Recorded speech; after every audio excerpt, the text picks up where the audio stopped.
Tainted-Specter-Rebirth Lord Vorax, a ruthless ruler who has built his power through manipulation and violence, fearful of the necromancer's growing influence. Spirit Weaver, a mysterious ally with a deep connection to the world's spiritual realm, she uses her knowledge and powers to guide the necromancer in his quest for dominance. Bloodbinder, a rival necromancer who conceals dark secrets that could alter the fate of both worlds if revealed. Elias, a former scholar who enrolls at the academy, struggling with newfound powers and the weight of a past he cannot forget. Zara, a fierce warrior with a mysterious past. She is determined to survive the trials at the academy and become the ultimate beast. Victor, a cunning politician who uses his charm and wit to manipulate others in pursuit of power for its own sake. In a world where spirits are forbidden, the air crackles with tension as whispers of an unconventional necromancer's rise echo through the shadows. Lord Vorax, the ruling class's figurehead, clings to power, fearing what this new threat might mean for his reign.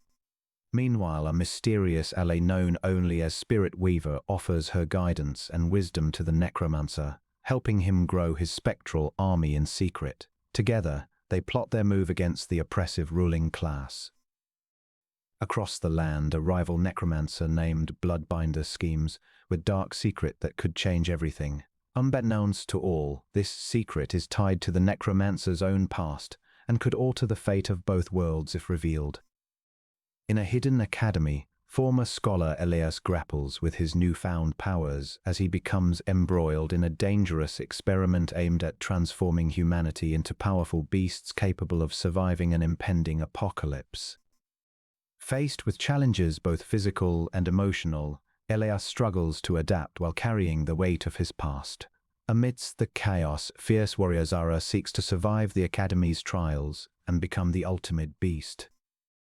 Her mysterious past haunts her, driving her relentless determination to succeed at any cost. Cunning politician Victor uses his charm and wit to manipulate others in pursuit of power for its own sake, unaware that his actions will soon lead him down a dangerous path. In the dimly lit chambers of an ancient temple, Spirit Weaver weaves intricate patterns in the air, her fingers tracing the delicate threads that bind the world to the spirit realm. The weight of her actions bore heavily upon her, but she could not let doubts deter her from guiding her necromancer towards power. Meanwhile, within the fortress of Lord Vorax, whispers of the unorthodox necromancer's rise reached his ears.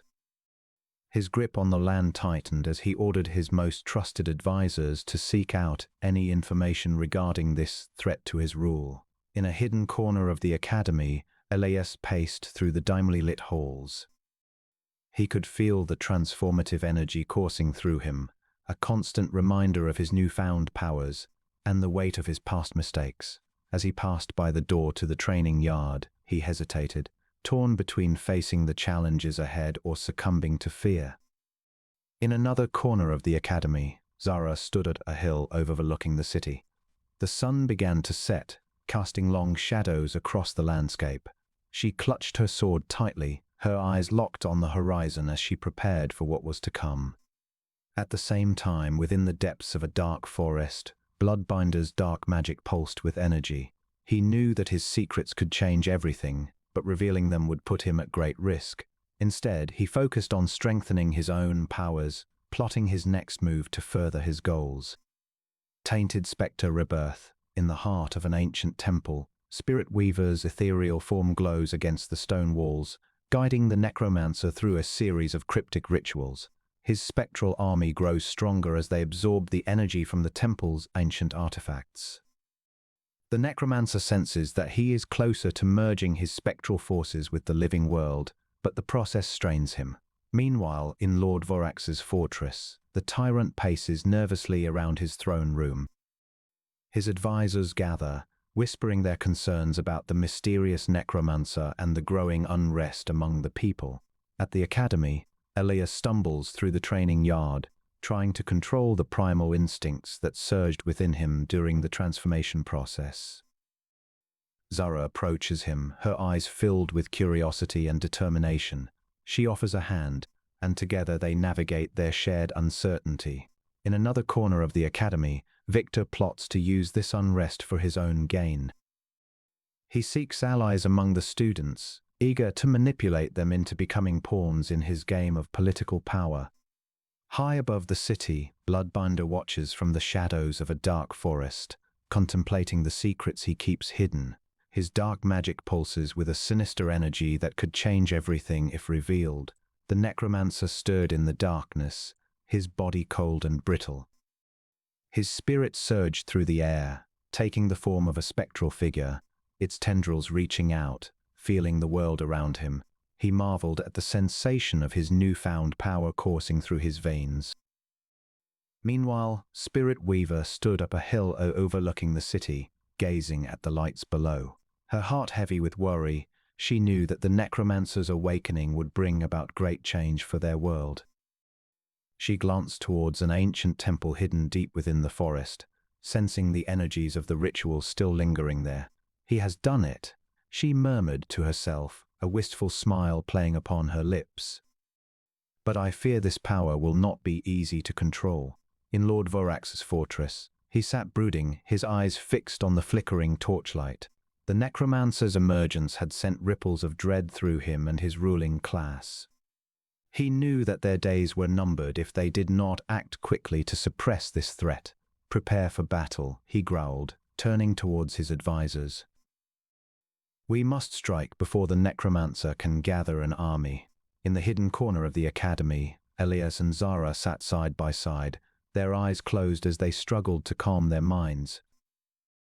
The transformation had left them vulnerable, their bodies still adjusting to the newfound powers that coursed through their veins.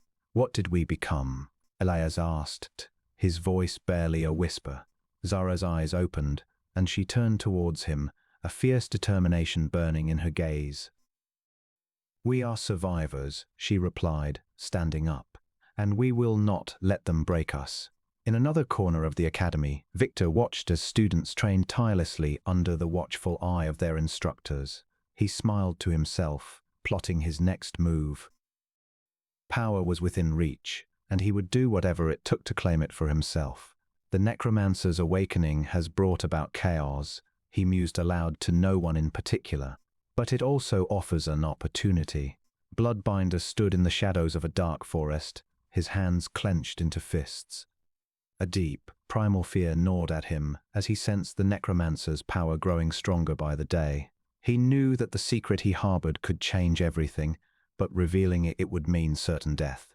"I must hide," he whispered to himself, disappearing into the shadows once more. As dawn broke over the land, the necromancer stood atop a hill, gazing out towards the city below. He felt his power growing stronger, and he knew that the time for action was near. "I will not let them control me," he said, his voice echoing through the air. "Together with my spectral army, I will take back what is rightfully mine." The sun rose higher in the sky, casting a golden light over the land. The necromancer turned and disappeared into the shadows, ready to face whatever lay ahead. In the city below, Lord Vorax gathered his forces, preparing for battle against an enemy he could not yet see. Tainted-Specter-Rebirth, the sun dipped below the horizon as shadows stretched across the city. In the hidden corner of the ancient academy, Elias paced nervously in a dimly lit chamber. The room echoed with whispers of power and transformation, an energy that radiated from a mysterious artifact resting atop a stone altar. "This is madness," Elias mumbled to himself. "I never asked for this." As he touched the artifact tentatively, a sudden surge coursed through him, his body contorting as he screamed in pain. The chamber shook violently, and a brilliant light filled the room before fading away, leaving behind an altered Elias. His eyes glowed with a strange energy, and his muscles rippled with newfound strength. Meanwhile, Zara stood tall atop a hill overlooking the city, her longbow strung and ready. A dark forest lay before her, hiding secrets she yearned to uncover. The wind rustled through her hair as she stared intently at the distant trees. "I will find what I seek," she vowed to herself. Simultaneously, Bloodbinder stood alone in his secret chamber within Lord Vorax's fortress, his dark magic swirling around him. A twisted smile crossed his face as he muttered an incantation under his breath. The air crackled with energy as a spectral figure materialized behind him, its eyes burning with malevolence. "I have found you," the spectre snarled, reaching for Bloodbinder's throat. The time of secrets is over.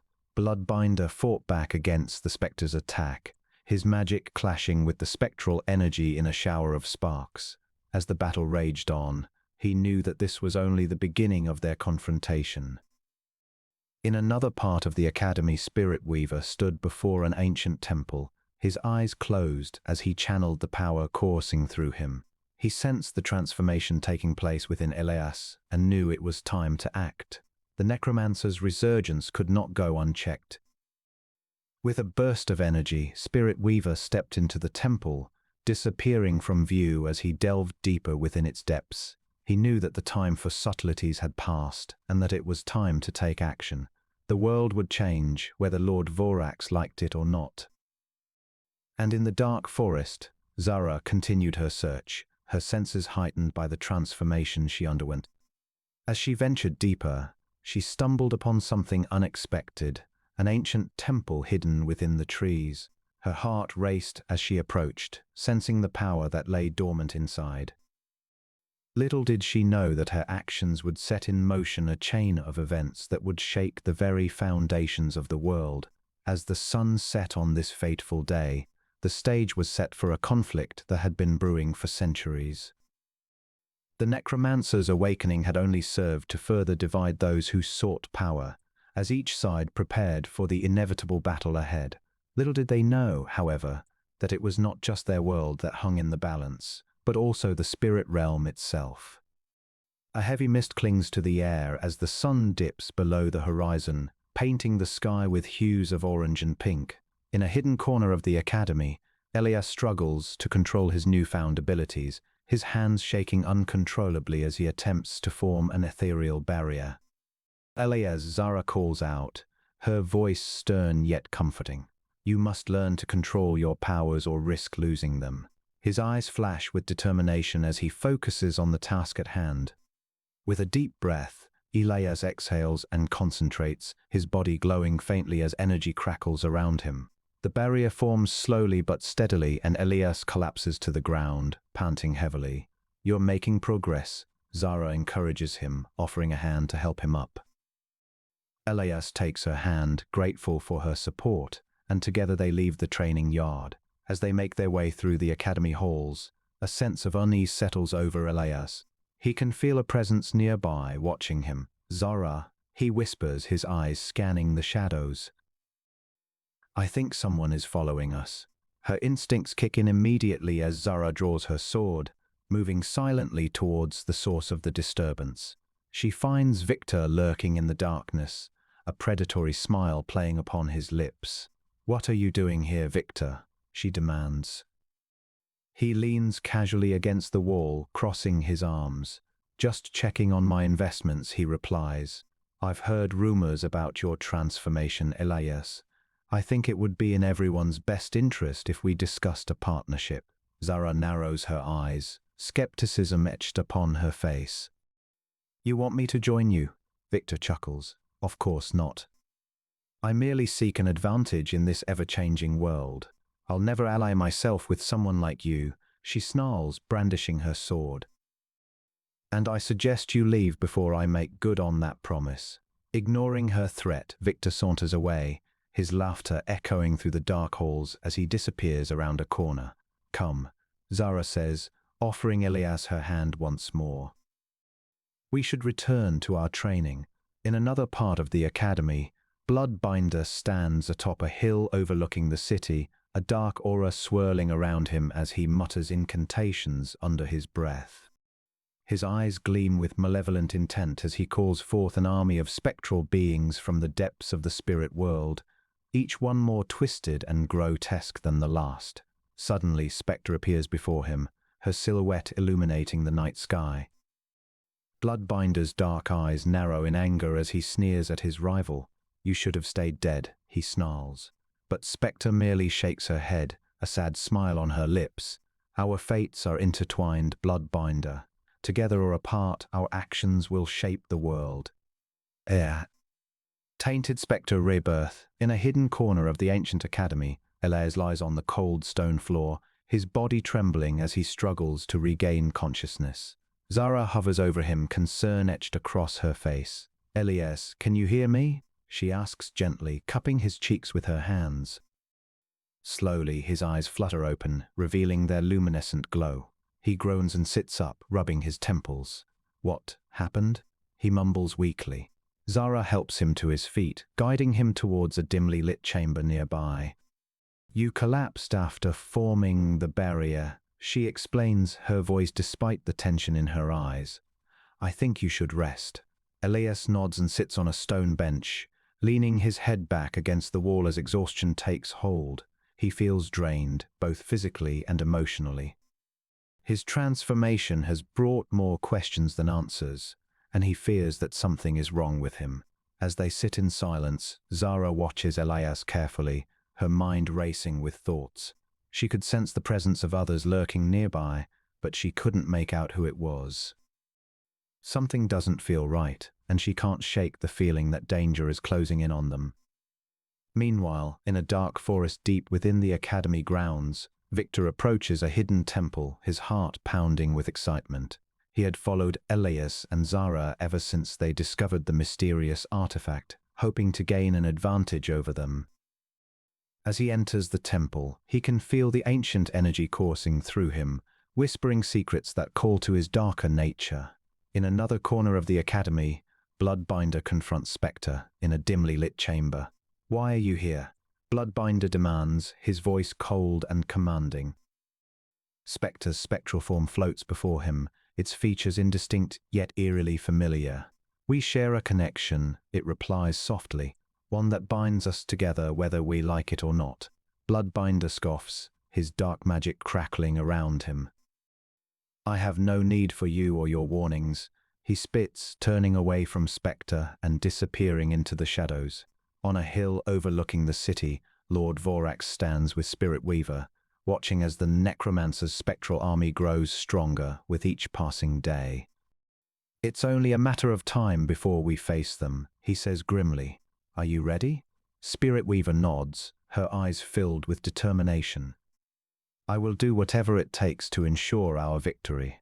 In the dimly lit chamber deep within the ancient academy, Elias stirred from unconsciousness, his body writhing with residual energy coursing through him. Zara knelt beside him, her eyes wide as she watched over his weakened form. How are you feeling? She asked softly. The air was thick with tension and the scent of ancient magic. Elias groaned, trying to sit up but only managing a weak lean against the stone wall. I am unsteady, he admitted, his voice barely audible above the distant murmur of unknown voices. We must leave this place immediately, Zara insisted, her gaze darting around the chamber nervously. I sense something powerful lurking nearby. Elias closed his eyes and focused, trying to discern what she meant. He felt an energy unlike anything he had encountered before, pulsating in rhythm with his own heartbeat. It was familiar yet strange, a mingling of darkness and light. I feel it too, he breathed, opening his eyes to meet hers. But I cannot say if it is friend or foe. Zara's expression hardened as she stood. We cannot take the risk. Come, we must find shelter and regroup before facing whatever approaches us here. Together they left the chamber, their steps echoing softly against the stone walls. In the academy halls, they made their way towards another hidden corner, where they hoped to find refuge from the unknown entity lurking in the darkness. Atop a hill overlooking the city, Lord Vorax stood beside Spirit Weaver, his eyes narrowed as he watched the sun set below the horizon. The necromancer's power had grown stronger with each passing day, and he knew it was only a matter of time before their worlds collided. You sense nothing? He asked, turning to face the mysterious ally who had been helping him maintain control over his lands. Spirit Weaver shook her head. No, my lord, I feel no disturbance yet. Vorax's grip tightened around the hilt of his sword. Prepare yourself. The necromancer will test us soon, and we must be ready to confront him when he does.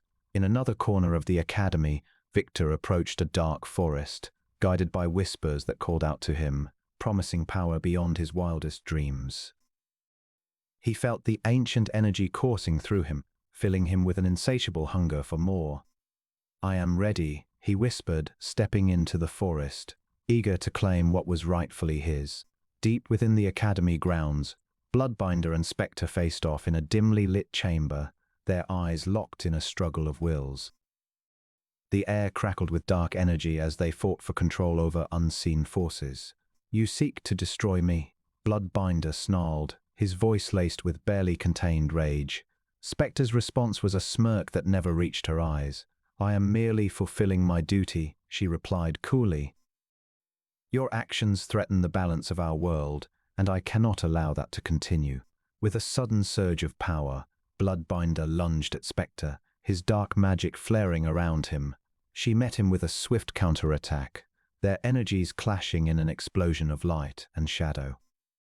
In the hidden corner of the ancient academy, Elias and Zara finally found shelter, collapsing against the stone wall as exhaustion took hold.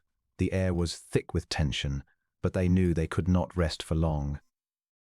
"We must prepare ourselves," Elias said softly, his voice barely audible above the distant sounds of battle. "Whatever waits for us outside may not be so easily defeated." Zara nodded, her eyes reflecting the fire that burned within both of them. They were no strangers to danger and hardship, but this new enemy felt different. It felt ancient and powerful. "We will face whatever comes together," she said, offering a small smile that held more resolve than reassurance. "Our world needs us now more than ever." In the dimly lit chamber nearby, Bloodbinder and Spectre continued their battle, neither gaining an advantage as they fought tooth and nail for control. The air around them crackled with energy as the stalemate dragged on, each of them aware that this was far from over. Atop a hill overlooking the city, Lord Vorax stood tall and proud, his eyes never leaving the horizon as he prepared himself for the inevitable confrontation with the necromancer. The whispers of rebellion grew louder each day, and he knew it would not be long before they were forced to face the enemy that threatened their rule. In the dark forest deep within the academy grounds, Victor stepped further into the unknown, his senses heightened by the ancient energy that coursed through him. He could feel its pull growing stronger with each step, drawing him deeper into the darkness. Tainted-Specter-Rebirth. Within the dimly lit chamber, Elias and Zara found themselves weary but alive after their encounter with the mysterious barrier. The remnants of their power coursed through them like electricity, leaving behind a lingering sense of unease. They knew they could not remain in the academy any longer. "Zara," Elias began hesitantly, "we need to leave this place." Zara nodded, her eyes gleaming with determination. "I agree, but we must be careful. Something is amiss here." As they ventured out of the chamber, they found themselves in a hidden corner of the academy, where ancient texts and relics lay untouched for centuries. A sudden gust of wind swept through the room, causing dust to dance around them like shadows. "We shouldn't have come back here," Elias said nervously. "I can feel something watching us." Zara pulled out her sword, ready for anything that might approach them. "This is our home now. We won't let fear control us." Suddenly, a loud crash echoed through the academy halls, followed by the sound of distant yelling and shouting. Elias and Zara exchanged worried glances as they made their way towards the noise. In another hidden corner of the ancient academy, Victor found himself in a dark forest, surrounded by towering trees that seemed to whisper secrets long forgotten. An eerie energy pulsed around him, filling him with an uncontrollable desire for power.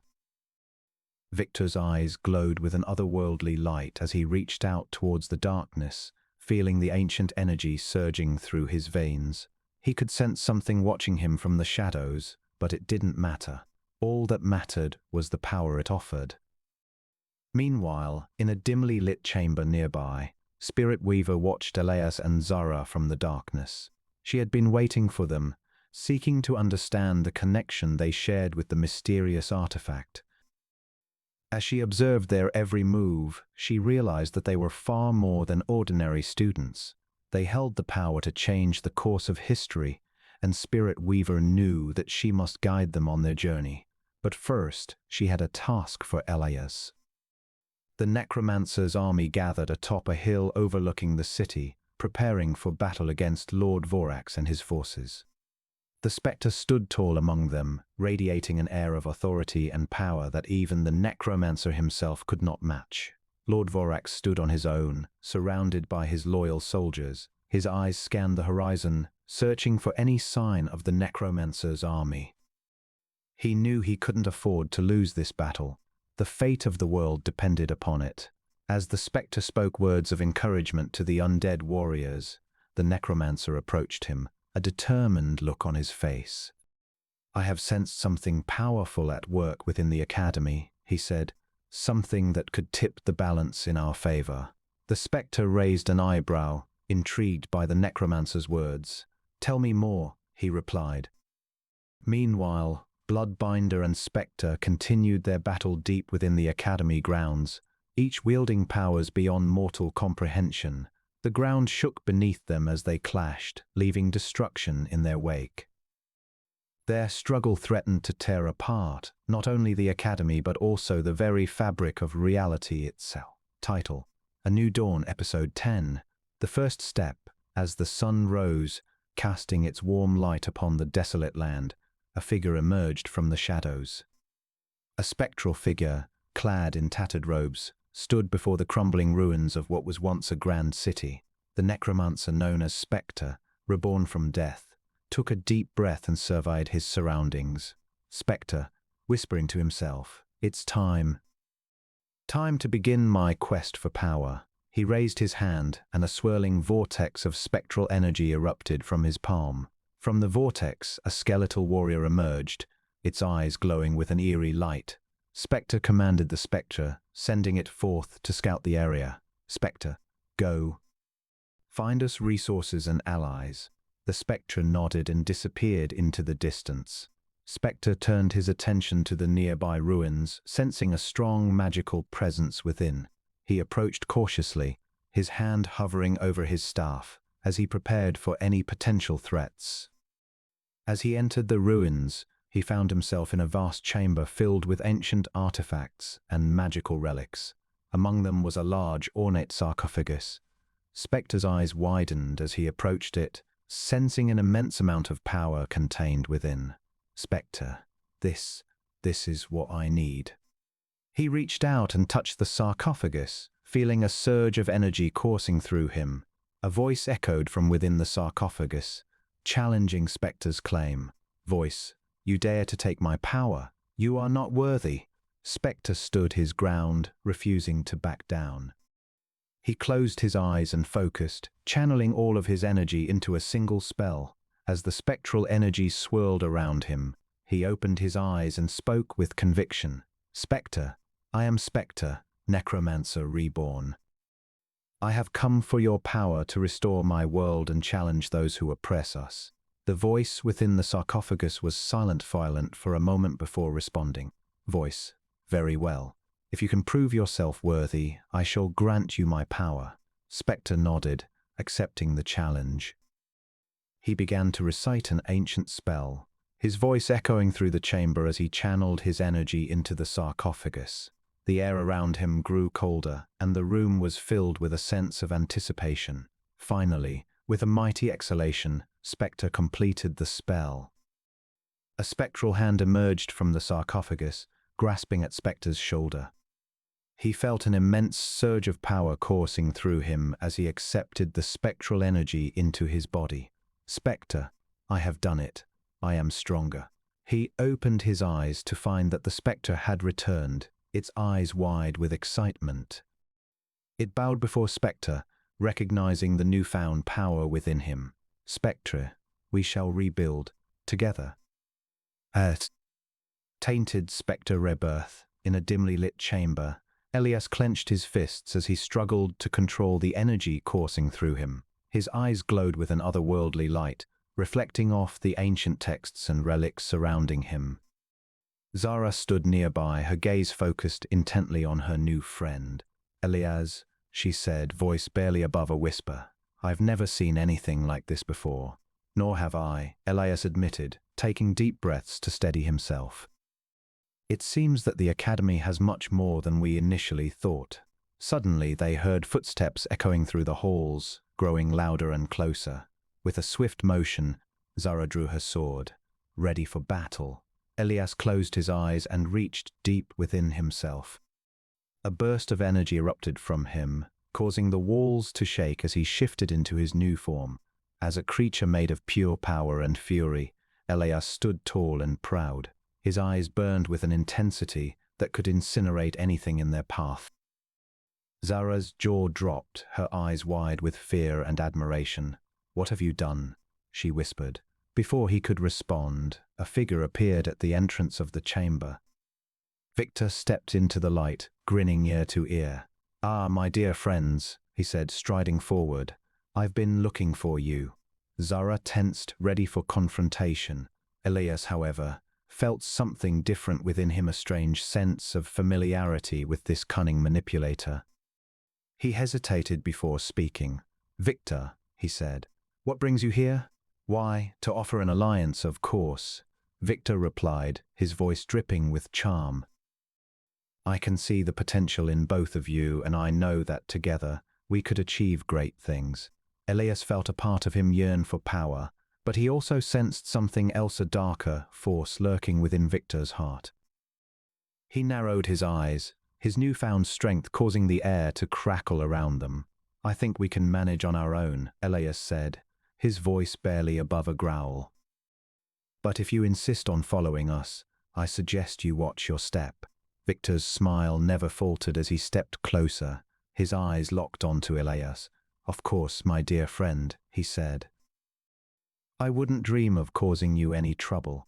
As the three left the chamber, Zara glanced back, her eyes filled with suspicion and unease. She could sense something dark within Victor, a hunger for power that made her skin crawl. But for now, they had more pressing matters to attend to. Meanwhile, deep within the academy grounds, the battle between Bloodbinder and Spectre raged on. The forest shook as trees were torn apart by their clashing powers, sending showers of leaves and debris flying through the air. As they fought, something watched them from the shadows, something ancient and powerful that could change everything. In another part of the academy, Lord Vorax paced back and forth in his fortress, worry etched into every line of his face. He knew that the necromancer was growing stronger and that soon he would have to act. But how? And what if it wasn't enough? As night fell over the land, a spectral warrior appeared atop a hill overlooking the city. It stared out at the sprawling metropolis below, its eyes glowing with an eerie light. A soft wind rustled through the air as the warrior spoke. "Master," it said, its voice echoing across the city. "Our time has come."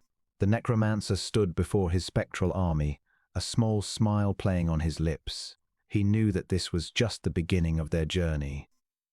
Together, they would challenge Lord Vorax and reclaim their world from the oppressive ruling class. As darkness enveloped the land, he felt a surge of power coursing through him, a force greater than anything he had ever known. With his newfound strength, he raised his hands towards the sky. "Let our march begin," he said, his voice echoing across the hills and valleys. "Together we shall rise." And with that, the spectral army set forth, their eyes glowing brightly as they marched towards the city of their former oppressors. The necromancer stood at their head, a determined look on his face. They would not rest until they had claimed victory and reclaimed their world. As the night wore on, Spirit Weaver watched from the shadows, her eyes filled with anticipation and fear. She knew that the time for action was near, the balance of power was shifting, and she had a choice to make. Would she join the necromancer in his quest for dominance?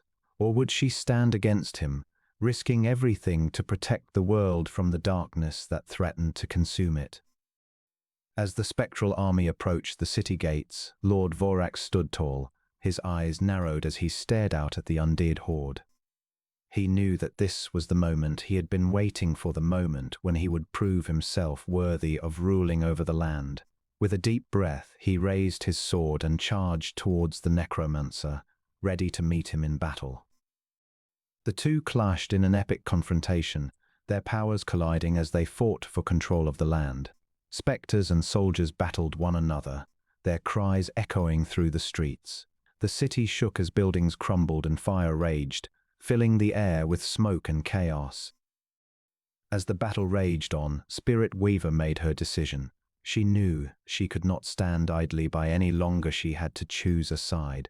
With a swift motion, she stepped out from the shadows, her eyes locked onto the necromancers. "I will join you," she said, her voice filled with determination. "Together, we shall change this world." The necromancer's eyes widened in surprise before a small smile played on his lips. "Welcome, Spirit Weaver," he said, extending a hand towards her. "Together, we shall bring light to the darkness."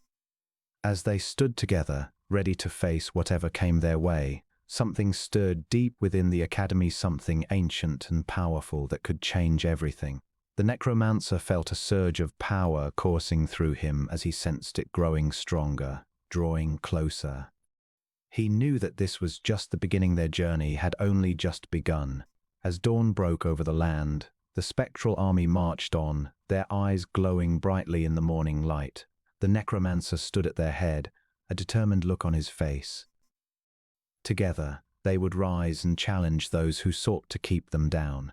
As darkness enveloped the land once more, he felt a sense of hope within him, a belief that they could change the world.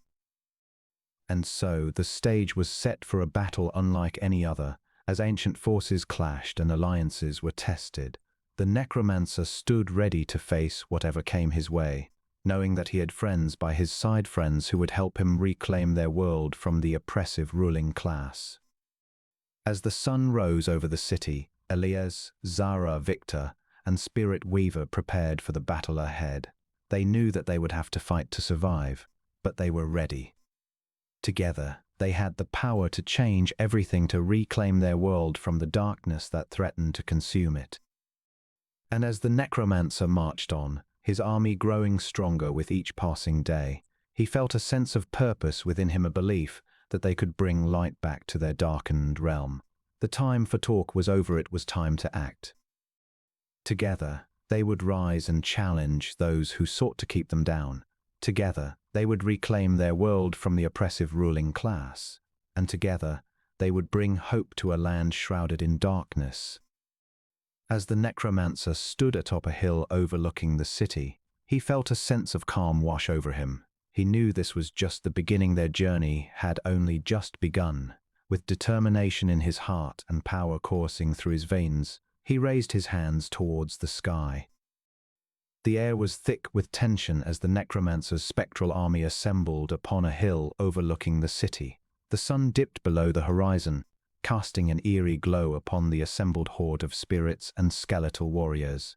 Lord Vorax stood atop his fortress, watching the undead force gather. He gripped the hilt of his sword tightly, fear in his eyes as he thought of the necromancer's growing power. "Prepare yourselves," he bellowed to the assembled soldiers at his side. "Tonight we face a foe unlike any other." In another corner of the ancient academy, Spirit Weaver met with the enigmatic Bloodbinder, discussing an alliance that could sway the fate of both worlds. They exchanged hushed words and dark glances, their conversation filled with subterfuge and hidden motives. Meanwhile, deep within the academy grounds, a dimly lit chamber echoed with the sound of ancient texts fluttering in the wind. Elias knelt before a mysterious artifact, his eyes wide as he took in its power. He could sense the potential it held and knew that it would change everything. Simultaneously, Zara found herself in a hidden corner of the academy, surrounded by a dark forest. A spectral creature loomed over her, its eyes glowing with an otherworldly light. She clutched her sword tightly as she stared into the abyss before her, knowing that her past would not protect her from this threat. In the city below, Victor moved through the shadows, whispering sweet promises to those who would listen. He sought allies for his political ambitions and reveled in the power he held over others. Tainted-Specter-Rebirth, on a hill overlooking the city, the necromancer stood with his spectral army gathered around him, casting an imposing figure against the setting sun. "We march on," he declared, his spectral voice echoing through the air. "We reclaim our world from those who oppress us." Within the academy halls, Elias paced back and forth in a hidden corner, the mysterious artifact clenched tightly in his hand. He could feel its power coursing through him, but also the weight of the responsibility it brought. "I must find Zara," he murmured to himself. "We need each other now more than ever." Meanwhile, Spirit Weaver and Bloodbinder met in a dimly lit chamber nearby, their whispered discussions filled with promises and threats. "You seek my help, yet you have no idea what I can do for you," Spirit Weaver said slyly. In the dark forest deep within the academy grounds, Zara faced off against another spectral creature, her eyes flashing with determination. "I will not let you defeat me," she growled, her weapon raised high. The creature lunged at her, but Zara's transformation was nearly complete. With a roar, she unleashed a torrent of energy that engulfed the beast, leaving only ashes behind. In the city below, Victor moved through the shadows, his political machinations working like clockwork.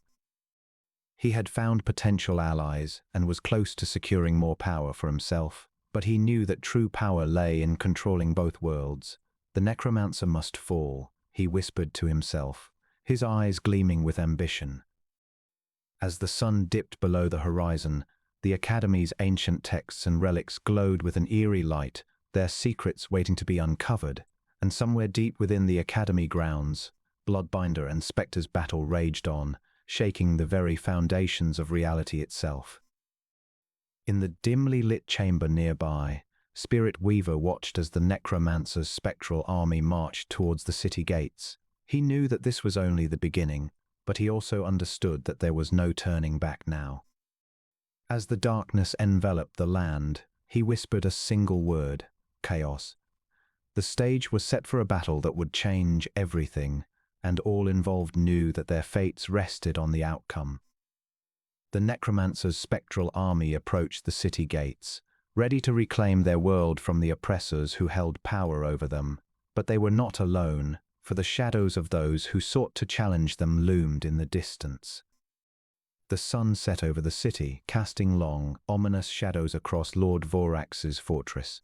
Spirit Weaver and Bloodbinder stood atop a hill overlooking the city, their eyes locked onto the necromancer's spectral army gathered atop another hill. "He grows stronger every day," Bloodbinder said, his voice barely audible above the wind. "I must destroy him before he can bring ruin to this world." Spirit Weaver looked towards the army of spirits and sighed. "You seek power for your own ends, Binder, but I serve a higher purpose. The necromancer is not the enemy you believe him to be." "Enough idle chatter," Bloodbinder spat, his eyes burning with rage. "I will not allow this abomination to threaten our world." Elsewhere within the academy halls, Elias paced back and forth in his chamber, clutching the mysterious artifact tightly. Zara entered, her face etched with worry lines. "Elias," she said softly, "you've been here all day. What is it that you seek?" Elias looked up at her, a mixture of fear and determination in his eyes. "I don't know," he admitted, "but I feel like there's something powerful within this artifact."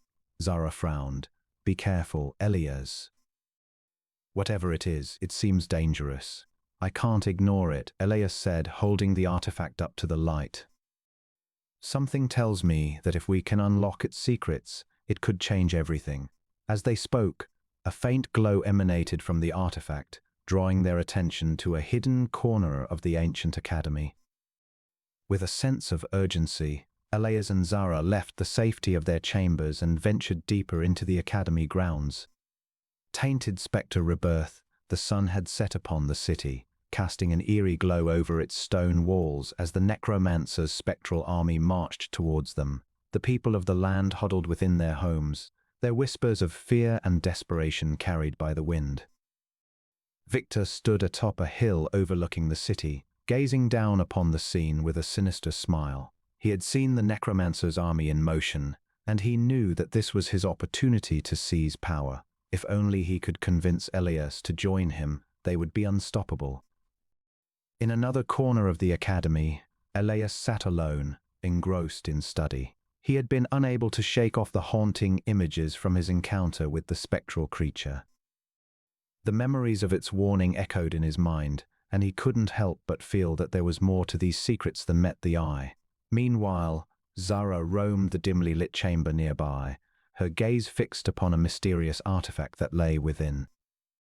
She could sense the power it held, and she knew that it would change everything if they were able to harness it.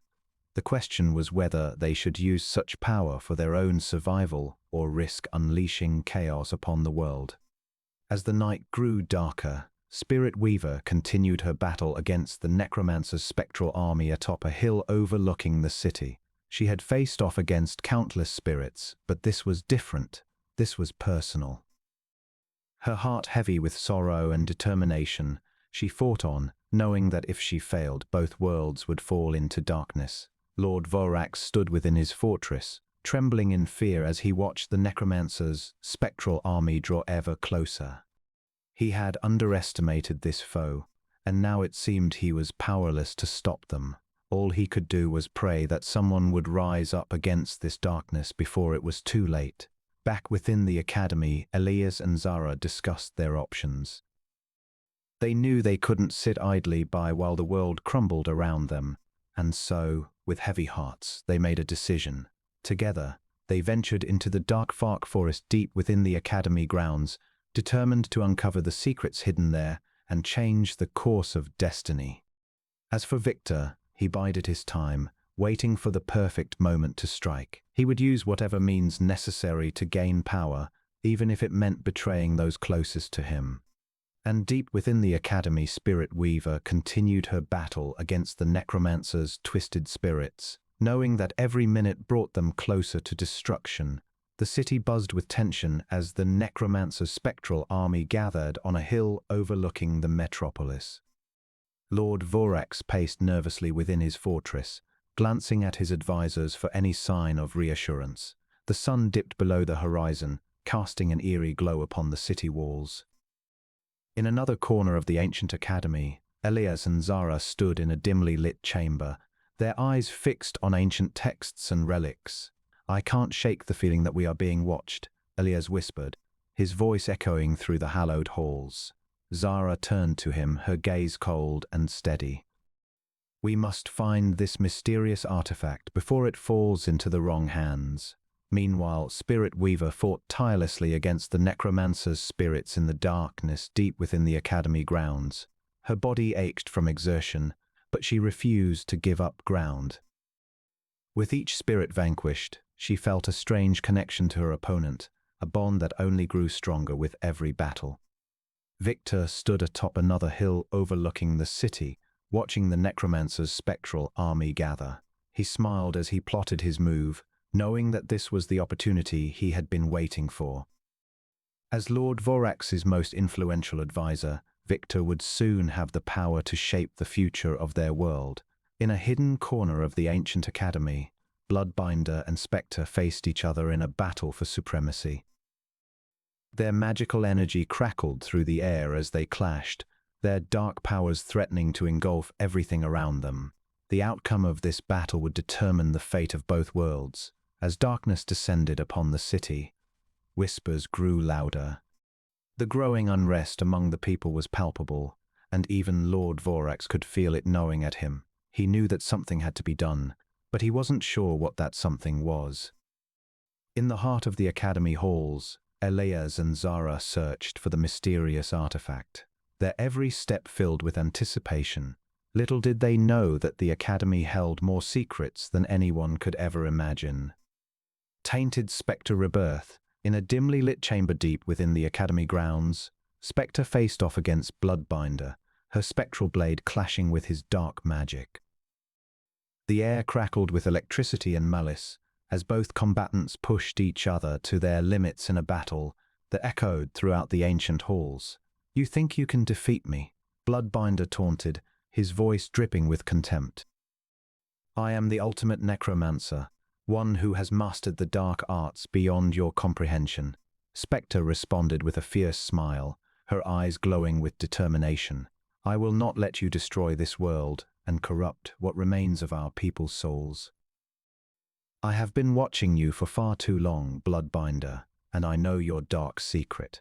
Their battle continued, the air filled with screams and shattered stone as they fought to dominate the other. The academy shook beneath their feet as the battle raged on, drawing the attention of Elias and Zara, who were training nearby. In another corner of the ancient academy, Zara struggled to control her newfound powers, her body shifting and contorting as she tried to master the art of transformation. The weight of her past haunted her every move, as memories of a life long gone flooded back when she least expected them. Elias stood nearby, his mind consumed by guilt for a mistake he made in the hidden chamber. He could still hear the cries of the spirit trapped within the artifact, its pleas echoing through his nightmares. He wondered if it was too late to make amends, and whether redemption was even possible. Victor, meanwhile, stood atop another hill overlooking the city, his heart racing with anticipation as he watched the necromancer's spectral army march towards the city gates. He knew that this was his chance to seize power and reshape the world in his own image. But first, he needed an ally who could help him stand against the necromancer and claim victory. In the darkness deep within the academy grounds, Lord Vorax paced back and forth, his mind consumed by thoughts of the necromancer's growing power and the unrest among his people. He knew that he needed to act quickly if he was to maintain control over the city. But how could he defeat a force that seemed unstoppable? As the night wore on, tensions built both within and around the ancient academy, as each character grappled with their own demons and sought answers to questions they were not sure they wanted to know. The fate of their world hung in the balance as darkness confronted light, and alliances shifted like the sands beneath their feet. The necromancer, unaware of the battles raging around him, continued his preparations for war, oblivious to the danger that lurked nearby. But he knew that soon the time would come when he would face his greatest challenge yet, and when that day arrived, he would be ready. As the battle between Spectre and Bloodbinder raged on, the academy creaked and groaned beneath their feet, echoing the tension and fear that filled the ancient halls. The fate of both worlds was uncertain, as the line between life and death grew ever thinner. Who would emerge victorious in this epic struggle for control? Only time would tell. But one thing was certain: change was coming, and no one, not even Lord Vorax or the necromancer, could escape its grasp. The ancient academy would never be the same again, as secrets were revealed and alliances shifted like the sands beneath their feet. The world of Tainted-Specter-Rebirth was on the brink of change, and the characters that inhabited it were about to face trials they could not have imagined. As darkness confronted light, and old enemies became new allies, the stage was set for a battle unlike any other. The question remained: who would stand tall when the dust settled? The answer, my friends, lies in the heart of every character as they fight to survive and carve their own destiny within this world. Will they rise above their fears and embrace their true potential, or will they succumb to the darkness that threatens to consume them all? Only time will tell, but one thing is certain: the journey has only just begun.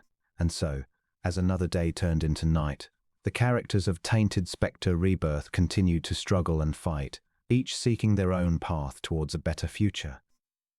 The fate of their world hung in the balance, as darkness confronted light, and alliances shifted like the sands beneath their feet. But one thing remained constant: the promise of change, and the hope that tomorrow would bring new opportunities for growth and redemption. For now, however, the battles raged on, both within and around the ancient academy, as each character grappled with their own demons and sought answers to questions they were not sure they wanted to know. The line between life and death grew ever thinner, as secrets were revealed and alliances shifted like the sands beneath their feet. And atop a hill overlooking the city, Victor watched with anticipation as the necromancer's spectral army marched towards the city gates. He knew that this was his chance to seize power and reshape the world in his own image.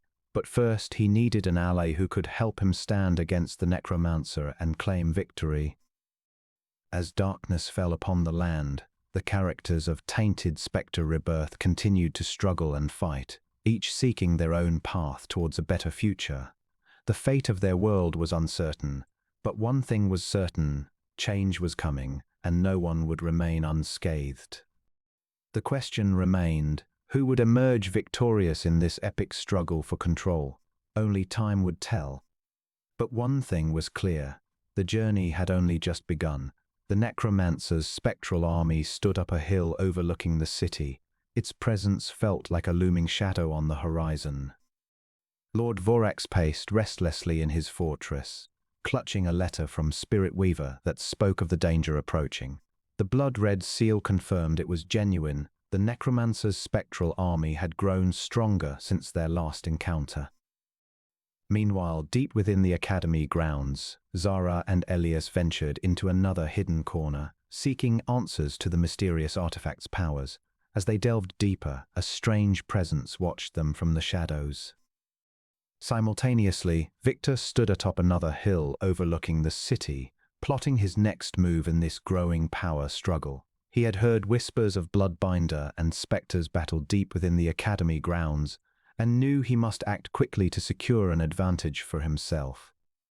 Back at the necromancer's stronghold within the academy, Spectre continued her struggle against Bloodbinder, both dark powers clashing violently as they fought for control of their shared realm. Their battle shook the ancient halls, echoing throughout the academy like a warning bell. As tensions rose in the city, Lord Vorax's advisors grew restless and nervous. Unrest among the people was growing, and they knew that if they did not act soon, their rule might crumble under the weight of this new threat. In the darkness deep within the academy grounds, Elias and Zara finally uncovered a dimly lit chamber nearby. Inside lay ancient texts and relics, some glowing ominously in the gloom. As they examined the artifacts, the strange presence revealed itself, a creature unlike anything they had ever seen before. In the city below, panic began to spread as the spectral army continued its march towards the gates. Lord Vorax called for his forces to prepare for battle, knowing that this could be their last stand against the necromancer's power. Meanwhile, Victor made his way through another hidden corner of the ancient academy, seeking an audience with Bloodbinder. He hoped that by offering allegiance, he could gain control over the necromancer's dark powers and use them to cement his own place in history. Tainted-Specter-Rebirth. The necromancer stood up a hill overlooking the city. His spectral army gathered below him like an ominous cloud about to burst forth upon the metropolis. He felt the power surging through him, his newfound connection with the world of the living stronger than ever. The artifact he wielded hummed with energy as it pulsed with life and death. "Prepare yourselves," he whispered to his spectral horde. "We are about to reclaim what is rightfully ours." Lord Vorax, seated upon his throne within the fortress, felt the ground tremble beneath him. His heart raced as fear took hold of him. He knew that the necromancer's spectral army would not stop until they claimed everything he had worked so hard to acquire. "Prepare our defenses," he bellowed to his advisors. "We must stand against this abomination and protect our people." Meanwhile, deep within the academy grounds, Spirit Weaver stood in a hidden corner of the ancient academy, watching the city below with concern. He sensed the necromancer's growing power, but also felt something else stirring within him, a connection to an entity he had long forgotten. "I must stop this," he muttered to himself, turning towards the dimly lit chamber nearby. The fate of both worlds hangs in the balance. Victor stood atop another hill overlooking the city, watching as Elias and Zara ventured deeper into the dark forest deep within the academy grounds. He knew that they sought answers to their questions, but he couldn't shake the feeling that their discoveries could give him an edge in his pursuit of power. "I will find them," he whispered, his eyes gleaming with determination. "And I will use whatever means necessary to secure their allegiance." Inside another hidden corner of the ancient academy, Elias and Zara found themselves surrounded by ancient texts and relics. As they delved deeper into the chamber, they sensed something watching them, a presence that seemed both familiar and terrifying. "What is that?" Zara asked, her eyes fixed on the darkness. Elias felt his heart race as he strained to hear a response. "I don't know," he replied softly. "But we must find out." Bloodbinder and Spectre stood face to face in their shared realm, their powers clashing violently around them. The ground shook beneath them, and the air crackled with energy as they fought for dominance. "I will not let you win," Bloodbinder growled, summoning dark magic to bolster his attack. Spectre stood defiantly, her sword glowing brightly in the darkness. "You underestimate me," she replied. "I am stronger than you think." As their battle raged on, the necromancer's spectral army marched towards the city gates, the ground shaking with each step they took. Lord Vorax and his forces braced themselves for impact, knowing that their world would never be the same once the necromancer claimed victory. In the dimly lit chamber nearby, Victor stood waiting, biding his time until he could make his move against Bloodbinder. He knew that if he could secure an alliance with the powerful necromancer, he could solidify his own power within the academy and beyond. "I will not be denied," he muttered to himself, his eyes burning with ambition. "I will rule over all." As the sun set upon the city, the necromancer's spectral army continued its march towards their goal. The people watched in terror as the shadows grew longer and darkness descended upon them. But deep within the academy halls, Spirit Weaver prepared for his confrontation with the necromancer, knowing that it would be a battle that would determine the fate of both worlds. Spirits swarmed around the necromancer as he stood in his chamber within the ancient temple, the mysterious artifact pulsating in his grasp. His spectral army gathered atop a hill overlooking the city, its members eager to bring chaos and destruction upon its inhabitants. The necromancer smiled, feeling the power surging through him, knowing that the time had come to claim what was rightfully his. At the fortress of Lord Vorax, tensions ran high as soldiers prepared for battle. Guards patrolled the walls, while mages cast protective wards around the perimeter. In a hidden chamber deep within the academy grounds, Elias and Zara stood over a peculiar artifact, feeling its energy course through them. Elias struggled with the weight of his newfound powers and the memories that came with them, questioning whether he was truly capable of becoming the ultimate beast. Meanwhile, Zara's determination never wavered as she focused on mastering her transformation, ready to face whatever challenges lay ahead. As Victor stood atop another hill overlooking the city, he watched the necromancer's spectral army gather, scheming how best to use this new threat to his advantage. With the right allies and power, he could rule over both the living and the dead. In the dimly lit chamber deep within the academy grounds, Bloodbinder and Spectre continued their battle, neither willing to give an inch. The darkness around them crackled with energy as they clashed, each determined to emerge victorious and claim dominance over the other. Spirit Weaver paced back and forth in his hidden corner of the ancient academy, feeling the entity within him stirring. He knew that he had a crucial role to play in this conflict, but he didn't know what it was yet. As he looked out upon the city below, he wondered if he could bring peace between the necromancer and Lord Vorax, or if his destiny lay elsewhere. Tainted-Specter-Rebirth, the ancient temple, pulsed with an eerie energy as the necromancer stood in its heart. His spectral army gathered atop a hill overlooking the city below. A sense of anticipation hung heavy in the air as he surveyed the scene before him. "They have no idea what's coming," he mused aloud, his voice echoing through the chamber. The spirits surrounding him hummed in agreement. Spirit Weaver, hidden deep within the academy grounds, watched the necromancer's spectral army from a dimly lit chamber nearby. He clenched his fists, torn between his loyalty to the necromancer and his desire to protect the world he had come to love. Victor stood atop another hill overlooking the city, a sinister grin spreading across his face as he contemplated the chaos unfolding before him. He knew that such turmoil was an opportunity for ambitious men like himself to seize power. Meanwhile, Elias and Zara ventured deeper into the academy grounds, seeking answers in ancient texts and relics hidden within another hidden corner of the ancient academy. They stumbled upon a dark forest deep within the academy grounds, feeling a presence watching them from the shadows. Inside another hidden chamber of the ancient academy, Bloodbinder fought against Spectre, their battle shaking the very foundations of the academy. Back at the necromancer's stronghold within the academy, he sensed Spirit Weaver's presence and summoned him, his voice booming through their shared realm.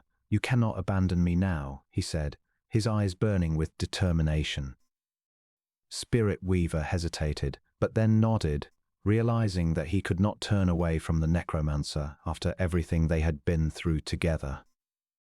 Meanwhile, Victor, sensing an opportunity to gain leverage over both sides, sought audience with Bloodbinder in his hidden chamber deep within the academy grounds.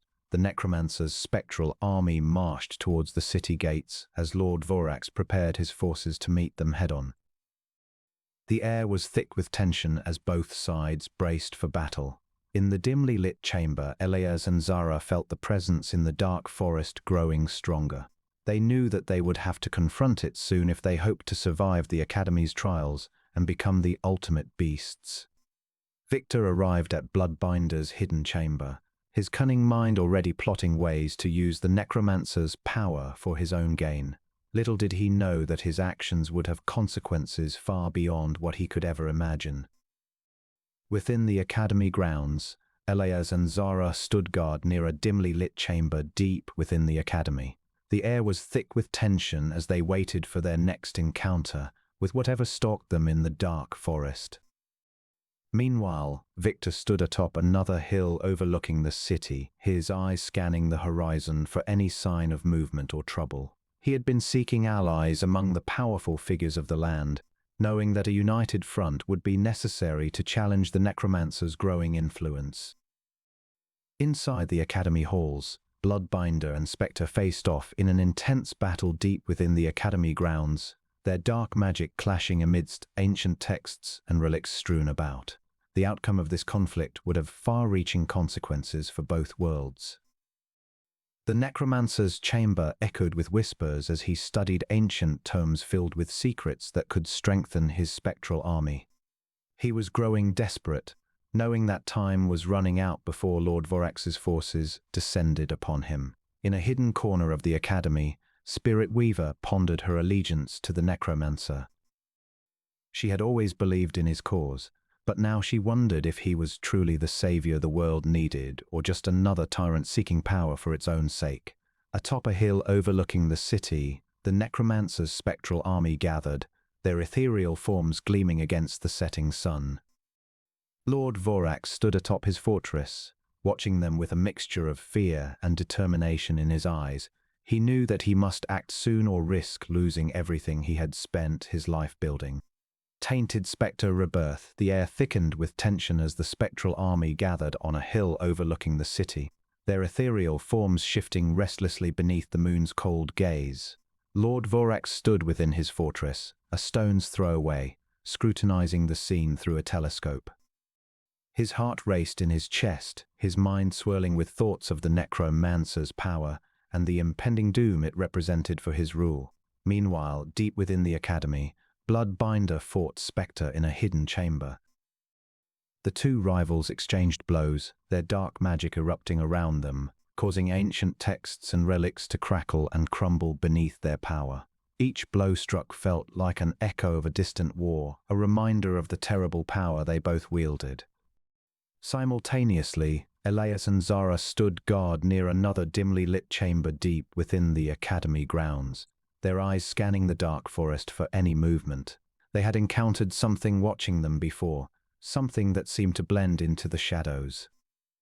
The weight of their newfound powers weighed heavily on Elias, and he struggled with his past, while Zara remained determined to survive the trials and become the ultimate beast. Inside the necromancer's chamber, the ancient tomes held secrets waiting to be unlocked.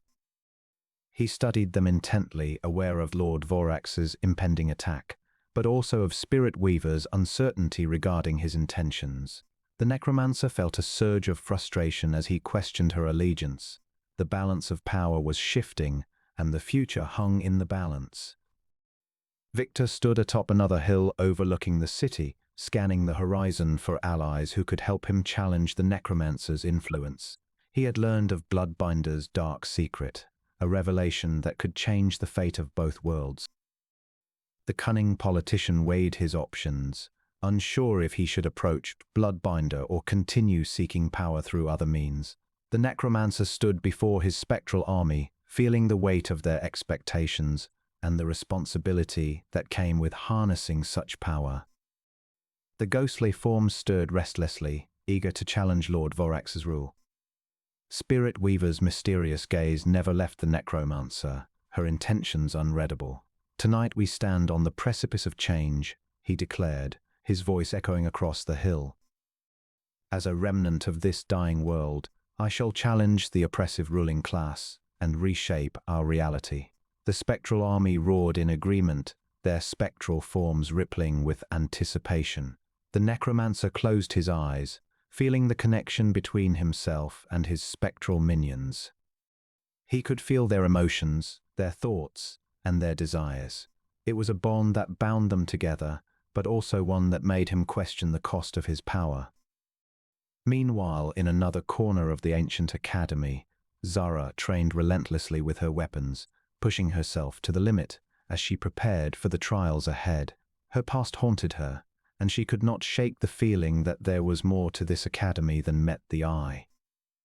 Elias sat nearby, observing her from a distance. He felt a strange connection to Zara, one he couldn't quite put his finger on. He wondered if their shared past would play a role in their future together. As he pondered these thoughts, he caught sight of something lurking in the shadows at the edge of his vision. In the fortress of Lord Vorax, Victor stood before the ruling class, trying to sway them with charm and wit. His ambition burned brightly within him, fueling his desire for power. He knew that this was his chance to seize control and shape the world in his image. But little did he know, Bloodbinder had already made a move.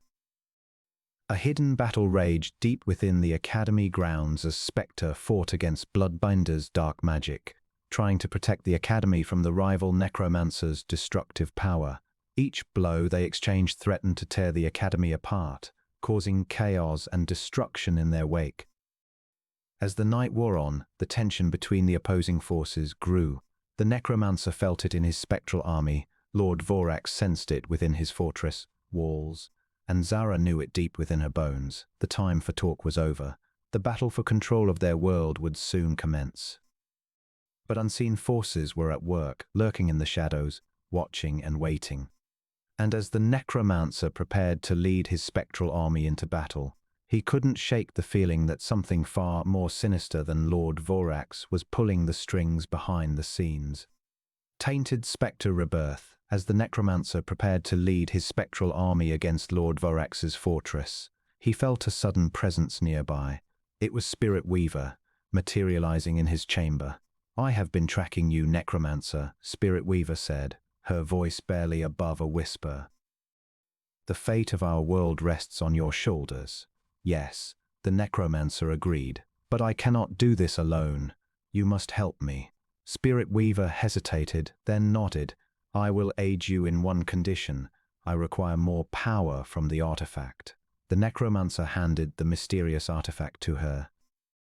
As she touched it, a surge of energy pulsed through them both. A newfound strength coursed through their veins, and the spectral army grew even larger under their combined influence. "Together, we will reshape this world," Spirit Weaver said, her voice filled with determination. Meanwhile, within Lord Vorax's fortress, Victor stood before him, attempting to negotiate an alliance against the necromancer. But Lord Vorax remained skeptical, unwilling to trust a manipulator like Victor. "You seek power," Lord Vorax growled. "I see through your lies." Victor's eyes narrowed. "You underestimate me. I have resources that can turn the tide in our favor." Lord Vorax snorted and dismissed him, leaving Victor fuming with anger. Meanwhile, Elias and Zara found themselves deep within the academy grounds, stumbling upon an ancient temple hidden among the trees. The air was thick with magic, and they felt a presence watching them from the shadows. As they ventured deeper into the temple, they discovered a dimly lit chamber containing ancient texts and relics. A sudden noise echoed through the halls, causing Elias to instinctively reach for his telescope. He sensed something powerful lurking within the academy walls. "We are not alone," Elias murmured to Zara. "Something is watching us." Zara nodded, her eyes filled with determination. "Then we must find out what it wants." As they continued their journey, the mysteries of the academy deepened, and the stakes grew higher. The necromancer's spectral army marched closer to Lord Vorak's fortress. While Victor sought an alliance, Elias and Zara discovered ancient secrets, and Bloodbinder and Spectre engaged in a battle that could decide the fate of both worlds. The tension escalated as alliances shifted, threats emerged, and secrets were uncovered. As the necromancer prepared to challenge Lord Vorak's rule, the stage was set for an epic showdown between good and evil that would change their world forever. Inside a dimly lit chamber deep within the ancient academy, Bloodbinder fought Spectre in a fierce battle that echoed through the halls. The air crackled with dark energy as each necromancer summoned their most powerful spectral minions to destroy the other. Simultaneously, on another hill overlooking the city, the necromancer stood atop his spectral army gathered in preparation for war against Lord Vorak's ruling class. As he surveyed the gathering, a flicker of movement caught his eye. Zara and Elias, who had stumbled upon something watching them deep within the academy grounds. Meanwhile, Victor sought audience with Bloodbinder within his stronghold atop another hill, overlooking the city. As he approached, he could feel the weight of power emanating from the fortress walls, knowing full well that he had underestimated the consequences of meddling in matters beyond his control. Inside the ancient temple hidden among the trees, Lord Vorak's spies reported on the necromancer's preparations to his council. Fear and anger filled the room as they discussed their options for stopping this new threat to their rule. As the night fell, Elias and Zara returned to the hidden corner of the academy, shaken by what they had witnessed. They shared their concerns with Spirit Weaver, who listened intently before offering a cryptic warning. "The shadows grow darker, but remember the true power lies within you." Meanwhile, Victor entered Bloodbinder's chamber to discuss an alliance, only to discover that the necromancer was not alone. The Bloodbinder turned to him, revealing a hidden truth that would change everything. "You seek power, Victor. You shall have it, but at a cost." Tainted-Specter-Rebirth, the necromancer stood up a hill overlooking the metropolis, watching as his spectral army gathered below.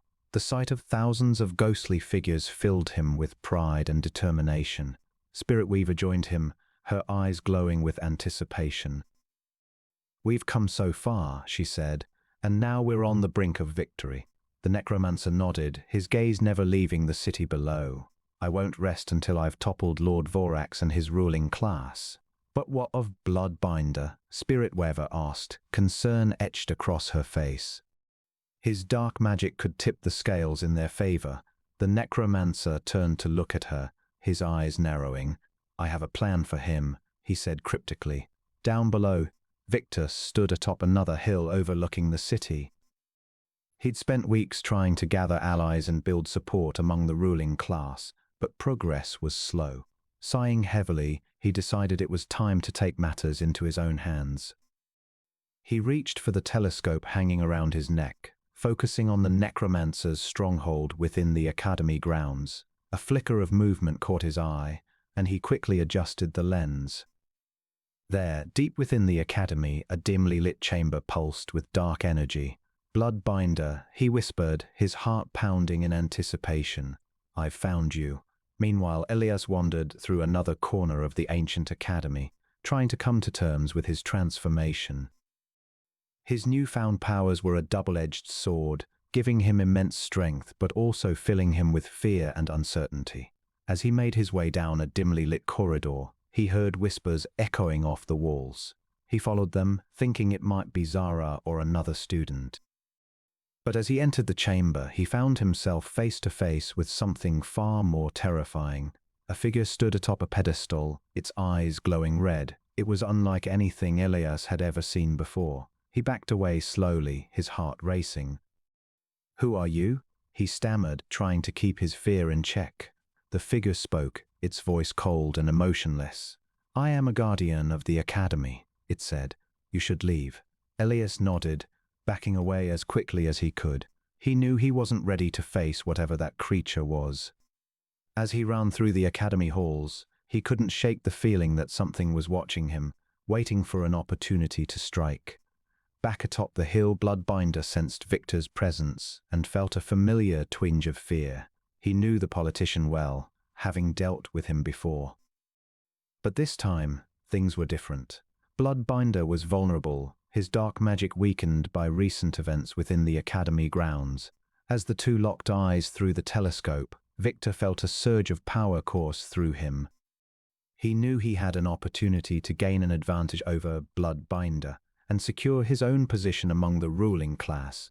As the necromancer stood before his spectral army gathered atop a hill overlooking the city, he felt the weight of their eyes upon him. "We stand on the precipice of a new era," he declared, his voice echoing through the valley below. The spirits that surrounded him swirled around him, each one eager to do his bidding. Meanwhile, deep within the academy grounds, Victor stood atop another hill overlooking the city. He observed the necromancer's army from afar, contemplating his next move. With Bloodbinder absent, he knew now was the time for action. Inside the academy halls, Elias and Zara made their way to a dimly lit chamber nearby, seeking answers that could help them in their quest to survive the trials of the academy. As they delved deeper into its hidden corners, they stumbled upon ancient texts and relics that hinted at a secret curriculum, one that spoke of transformation and evolution into powerful beasts. In another corner of the ancient academy, Bloodbinder's dark magic began to stir something within the shadows. A sinister force was awakened, drawing closer to Elias and Zara, watching them intently as they ventured deeper into the academy grounds. As night fell upon the city below, Spectre and Bloodbinder continued their battle deep within the academy grounds, each one fighting for dominance over the other. The clash between these two powerful necromancers shook the very foundations of the ancient academy, causing its hidden chambers to tremble and groan with each impact. Inside a dimly lit chamber deep within the ancient academy, Spirit Weaver paced back and forth, her mind racing as she contemplated her next move. The necromancer's awakening had thrown their plans into disarray, and she knew that they needed to regroup if they hoped to successfully challenge Lord Vorax's ruling class. Atop a hill overlooking the city, Victor studied the academy through his telescope, seeking out any sign of Bloodbinder or Spirit Weaver. He knew that if he could ally himself with one of them, he would be well on his way to gaining the power he so desperately craved. As the necromancer's spectral army began their march towards the city gates, Lord Vorax stood atop his fortress, watching the darkness approach. He knew that this was the moment they had all been waiting for. The battle between good and evil would soon commence, and only one side would emerge victorious. In the dark forest deep within the academy grounds, Elias and Zara continued their journey, unaware of the dangers that lay ahead. As they ventured deeper into the woods, they suddenly found themselves face to face with a guardian of the academy, an ancient creature that seemed to embody both the beauty and terror of the forest itself. As the night wore on, the tension between good and evil grew palpable. The necromancer's spectral army stood poised at the city gates, ready to strike. Lord Vorax and his ruling class prepared for battle within their fortress, and deep within the ancient academy, Bloodbinder continued his fight against Spectre, unaware of Victor's plans to manipulate the outcome. As the sun began to rise, casting its first light upon the city below, the stage was set for a battle that would shake the very foundations of their world. The necromancer Victor, Bloodbinder, Spectre, Elias, Zara, and Lord Vorax all stood on the precipice of change, their fates intertwined in a dance of power, politics, and survival. Little did they know, however, that the true danger lay hidden within the shadows of the ancient academy, watching and waiting for its moment to strike. Tainted-Specter-Rebirth. As Victor stood atop another hill overlooking the city, he squinted through his telescope, watching the necromancer's spectral army gather atop a distant hill. His heart raced with anticipation and fear. The balance of power would soon shift, and he knew he had to act quickly if he wanted to secure his position among the ruling class. Meanwhile, in another hidden corner of the ancient academy, Elias and Zara huddled together, their breaths fogging up as they peered into a dimly lit chamber deep within the academy grounds. The air grew thick with the scent of magic, and they both felt a creeping dread. Inside the fortress, Lord Vorax paced anxiously, his knights murmuring worriedly behind him. "Prepare for battle," he growled, slamming his fist onto the table before him. "The necromancer's army is upon us." Suddenly, a messenger burst into the room, panting heavily. "My lord, we have received a message from Bloodbinder. He requests an audience with you immediately." Lord Vorax's eyes narrowed as he considered his options. If he met with Bloodbinder, he risked giving away too much information. But if he refused, he might lose the chance to turn the necromancer against him. With a curt nod, he ordered his guards to escort the messenger back to Bloodbinder's stronghold within the academy. In the darkness deep within the academy grounds, Spectre and Bloodbinder continued their brutal battle. The air crackled with electricity as they clashed, each seeking to gain an edge against the other. Their fight shook the very foundations of the academy, causing cracks to spread throughout its ancient halls. Meanwhile, within the necromancer's chamber, Elias and Zara listened in horror as the Guardian warned them about the true nature of Bloodbinder and his dark magic. The revelation left them shaken but determined. Together, they knew they could uncover the truth and protect their world from destruction. As night fell on the city below, tensions rose among both good and evil forces. The necromancer's spectral army prepared to march towards the city gates, while Lord Vorax's ruling class readied themselves for battle. But deep within the academy shadows, Bloodbinder made his move, seeking an alliance that would change the course of history forever. With the necromancer's spectral army marching towards the city gates, Lord Vorax gathered his most trusted advisors in the council room of his fortress. The tension was palpable as they discussed their next move against the undead horde. "We must act swiftly," one of them suggested. "The necromancer's power grows stronger with each passing day." In another corner of the ancient academy, Elias and Zara crept through a dimly lit chamber, evading the watchful eyes of the mysterious guardian that had been stalking them. Their conversation was filled with whispers as they weighed their options on how to confront the ancient entity. Meanwhile, Victor stood atop another hill overlooking the city, contemplating his next move in his political machinations. He knew that alliances were crucial in this war, and he needed a powerful ally if he was to survive the impending conflict. Suddenly, a messenger arrived at Lord Vorax's fortress, delivering an ominous message from Bloodbinder. "I have what you desire, the power to vanquish the necromancer and his spectral army once and for all." Lord Vorax scoffed. "You dare approach me with such a ludicrous offer?" Bloodbinder replied, "I speak only the truth.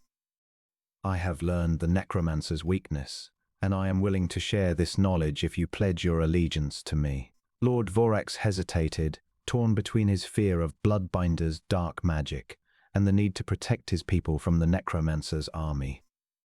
As he pondered his decision, Elias and Zara emerged from the shadows, having finally outsmarted the ancient guardian. They reported their findings to Spirit Weaver, who seemed troubled by the news of Bloodbinder's proposal. In the necromancer's chamber deep within the academy grounds, the necromancer sensed the tension growing among his enemies. He knew that they were closing in on him, and he prepared himself for the inevitable showdown. As darkness settled over the city, the spectral army gathered atop a hill overlooking the metropolis. The necromancer addressed his followers, his voice echoing through the night as he spoke of their impending conquest. "We will take this world and bend it to our will," he declared. Lord Vorax, Victor, Elias, Zara, Spirit Weaver, Bloodbinder, Spectre, and the Ancient Guardian each made their moves, setting in motion a chain of events that would change the fate of both worlds forever. As the Necromancer's spectral army marched towards the city gates, tensions escalated, alliances shifted, and secrets were unveiled. The stage was set for an epic battle between good and evil, with the future of the world hanging in the balance. Tainted-Specter-Rebirth, a spectral figure cloaked in darkness, emerged from the thick forest, its eyes glowing with a faint green light. In another part of the city, Lord Vorax's guards reported an unknown presence lurking near his fortress walls. "Something is amiss," one of them whispered to another, fear etched on their face. "It seems they aren't alone." Meanwhile, in a dimly lit chamber deep within the academy grounds, Bloodbinder stood before an ancient artifact. He held it tightly, his grip trembling slightly as he sensed the necromancer's spectral army approaching.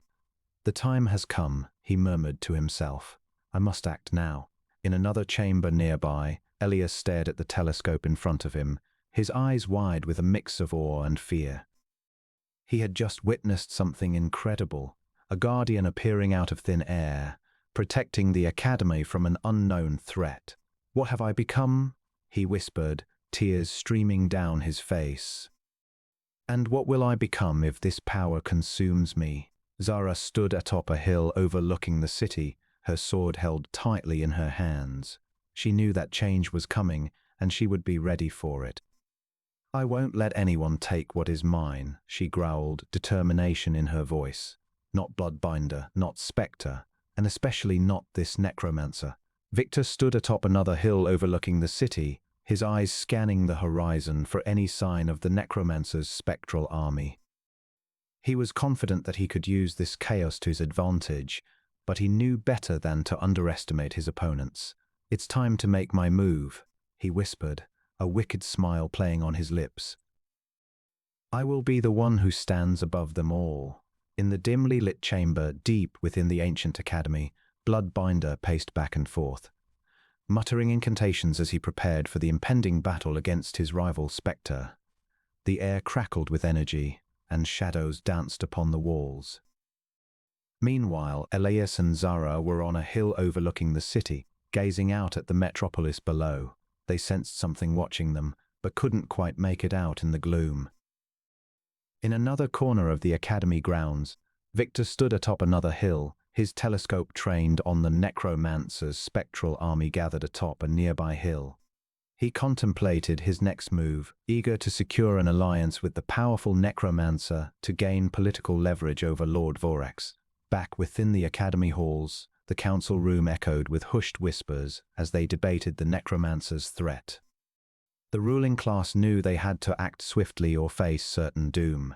As the sun set, a messenger from Lord Vorax arrived at Bloodbinder's hideout. "Lord Vorax requests an audience," the messenger said, bowing low.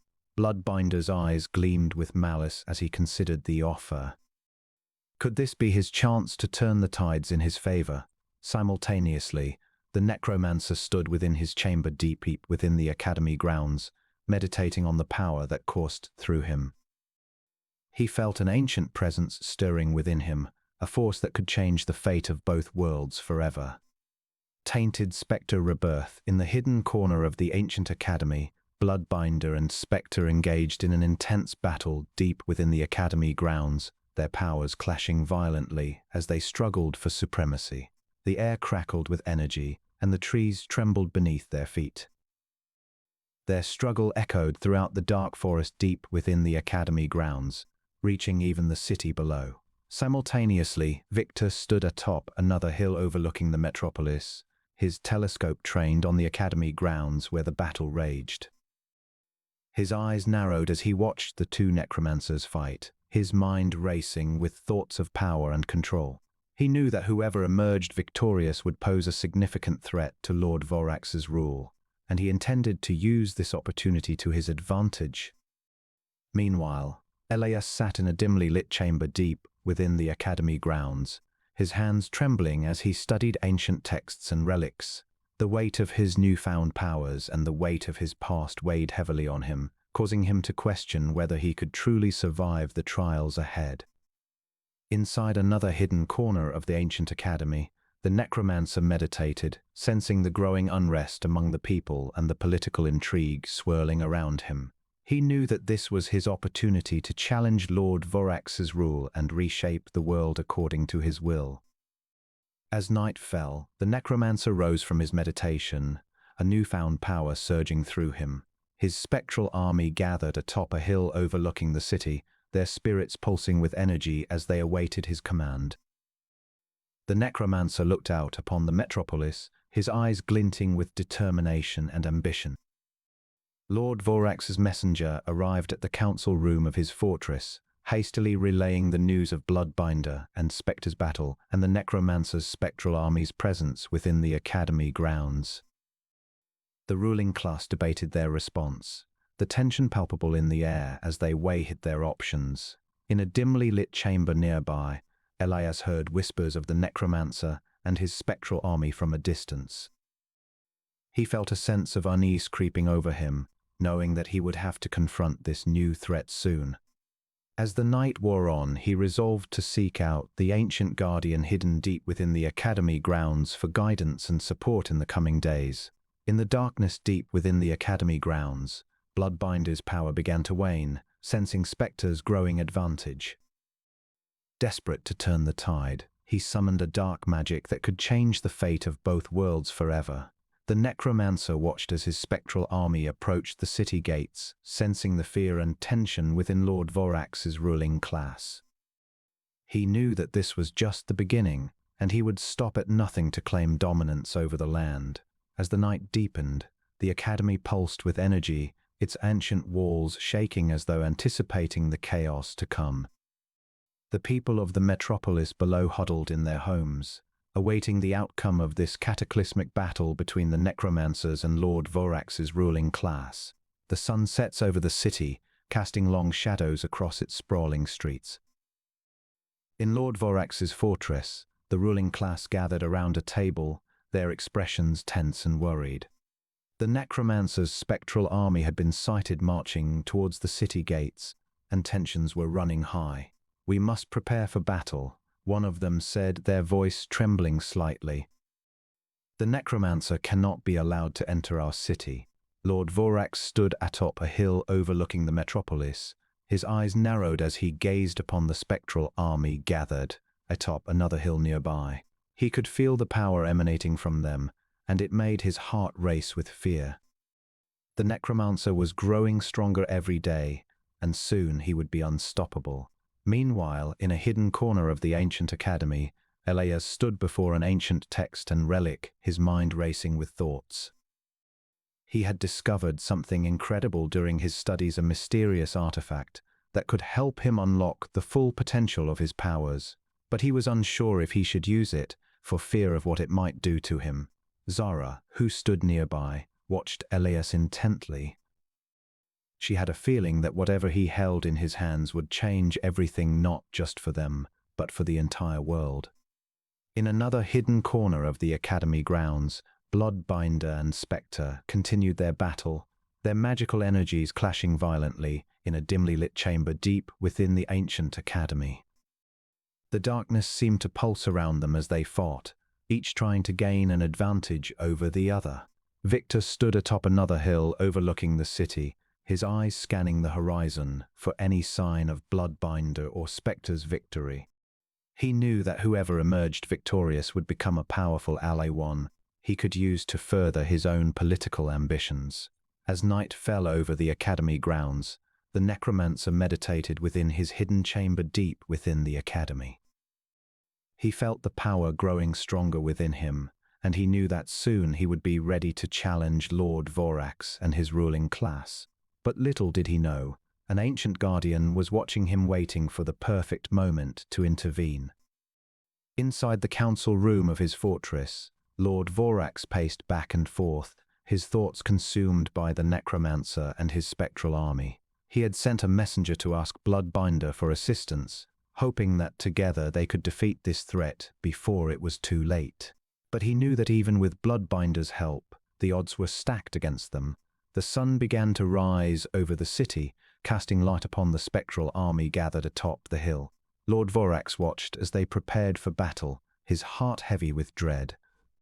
He had always known this day would come, the moment when the necromancer would challenge his rule.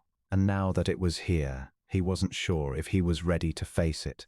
The necromancer stood within his chamber, feeling the power coursing through him as dawn broke over the city. He knew that today would be the day he would take back what was rightfully his, the world itself. With a deep breath, he stepped out into the light, ready to confront Lord Vorax and his ruling class. As the necromancer marched towards the city gates with his spectral army at his side, Lord Vorax gathered his forces for one final stand against this unstoppable enemy. The sun rose higher in the sky, casting its golden light upon the battlefield as the two sides prepared to clash. And in a hidden chamber deep within the academy grounds, Elias and Zara stood before the mysterious artifact they had discovered during their studies.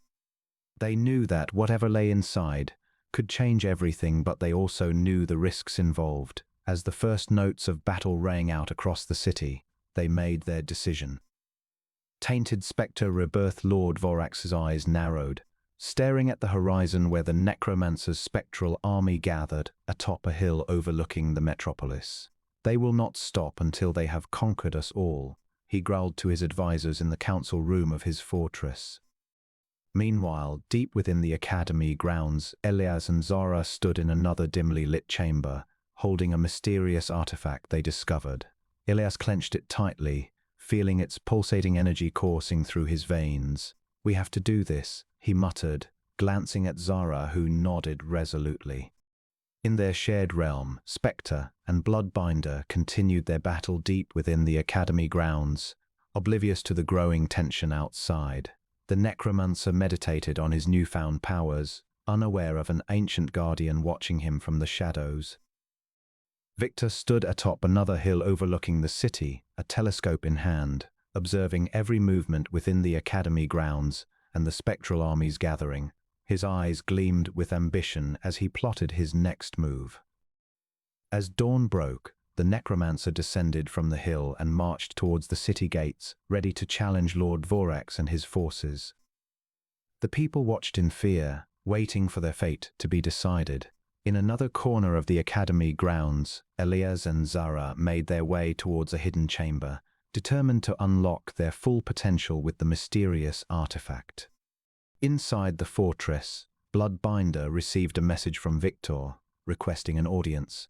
"I have something he desires," Victor said, smirking as he left the messenger in the dimly lit corridor. Meanwhile, the necromancer's spectral army approached the city gates, ready to confront Lord Vorax and his ruling class. The battle was imminent and the stakes had never been higher. Alliances would be forged, powers unleashed, and lives changed forever as the world teetered on the brink of chaos. The necromancer's plan for Bloodbinder unfolded, while Victor sought to exploit the situation for his own gain. Elias and Zara prepared to face the consequences of using the mysterious artifact, unaware of the ancient guardian watching them from the shadows.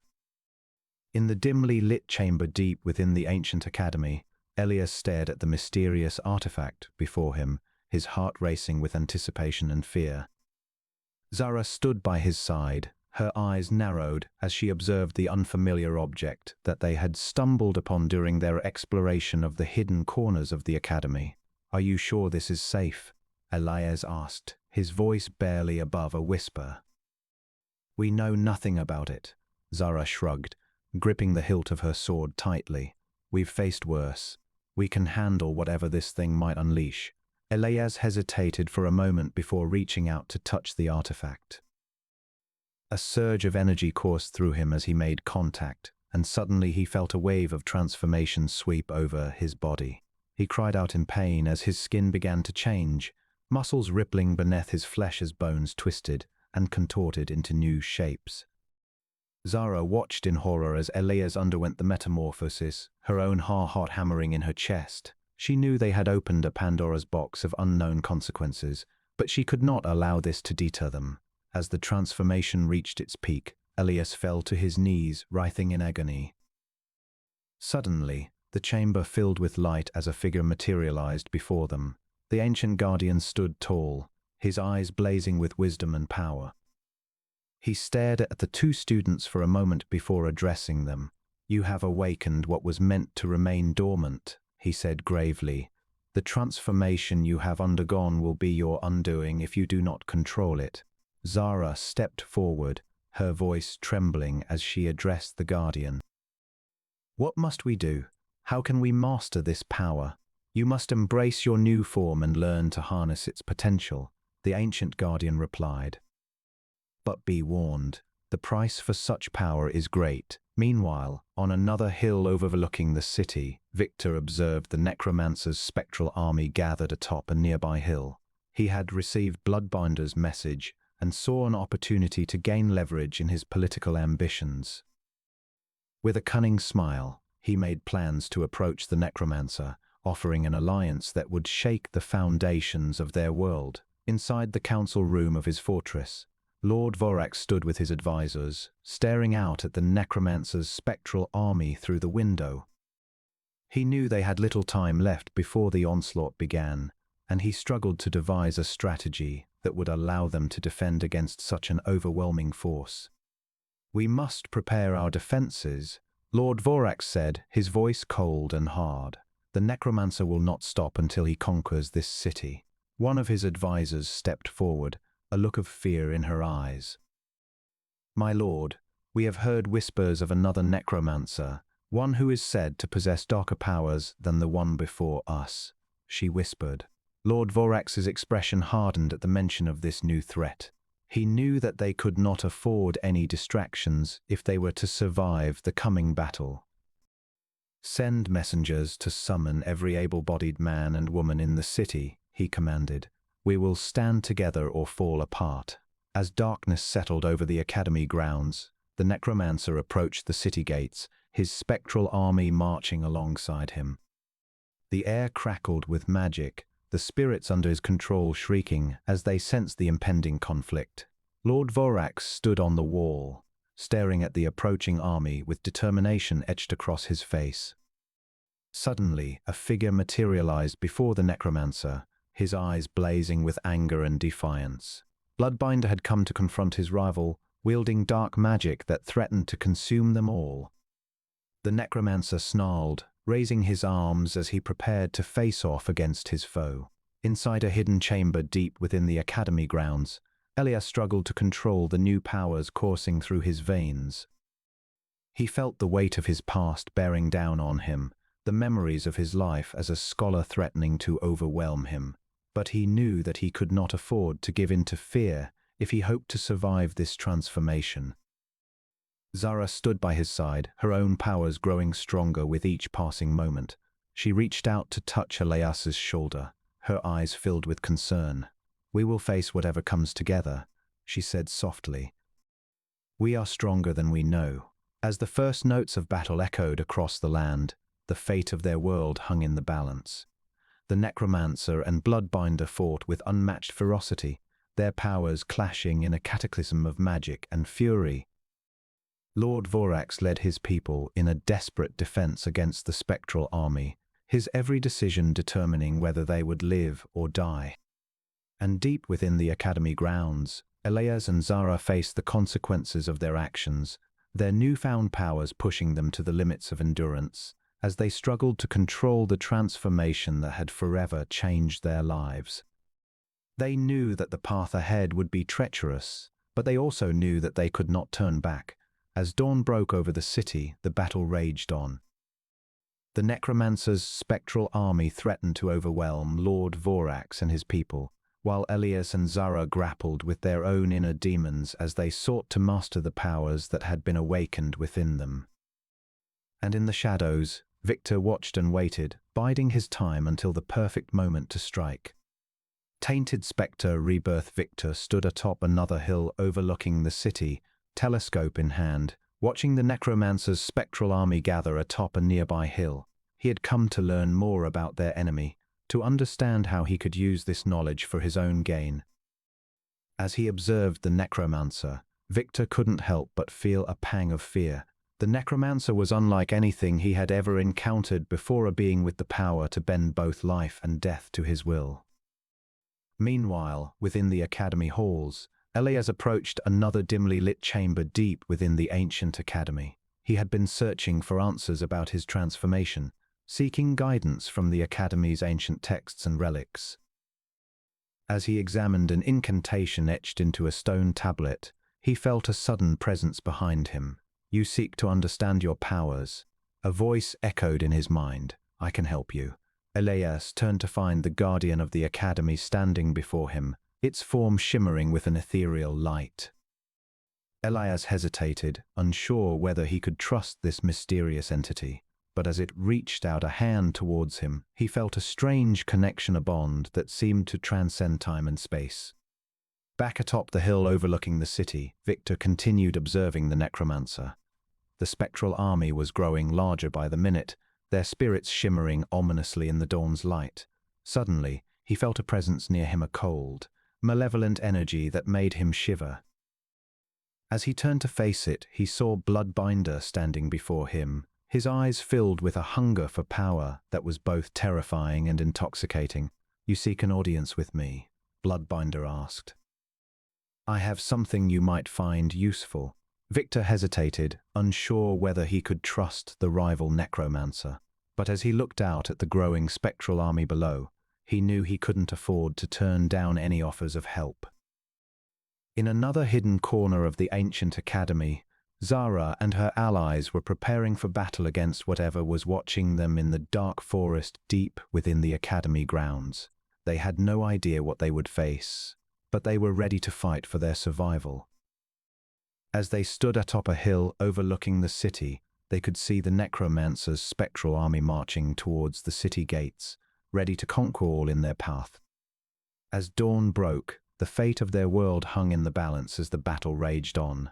The necromancer and Lord Vorax stood atop a hill overlooking the metropolis, their armies poised for combat.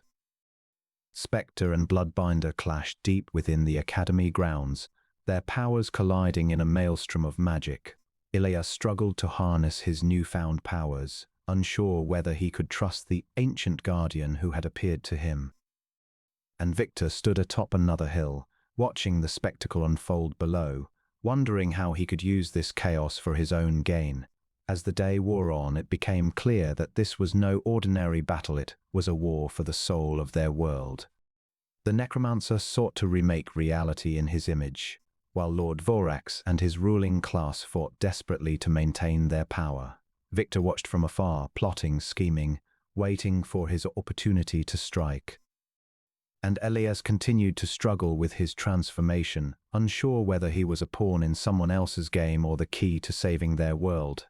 In the dimly lit chamber deep within the ancient academy, Bloodbinder lay defeated, bound by Spectre's spectral chains. The air was thick with tension, and the scent of blood filled the room. "I underestimated you," Bloodbinder said, his voice barely above a whisper. Spectre stood over him, arms crossed as he looked down upon the defeated necromancer. "You've always been your own worst enemy." Elias and Zara waited nearby, their hearts racing with anticipation. They had come to witness this moment, hoping it would offer some insight into what lay ahead for them and their world. "So," Bloodbinder said, his eyes filled with a mix of anger and despair, "you've finally taken me down." Spectre nodded, but didn't speak. "What do you plan to do now?" Bloodbinder asked, a hint of desperation in his voice.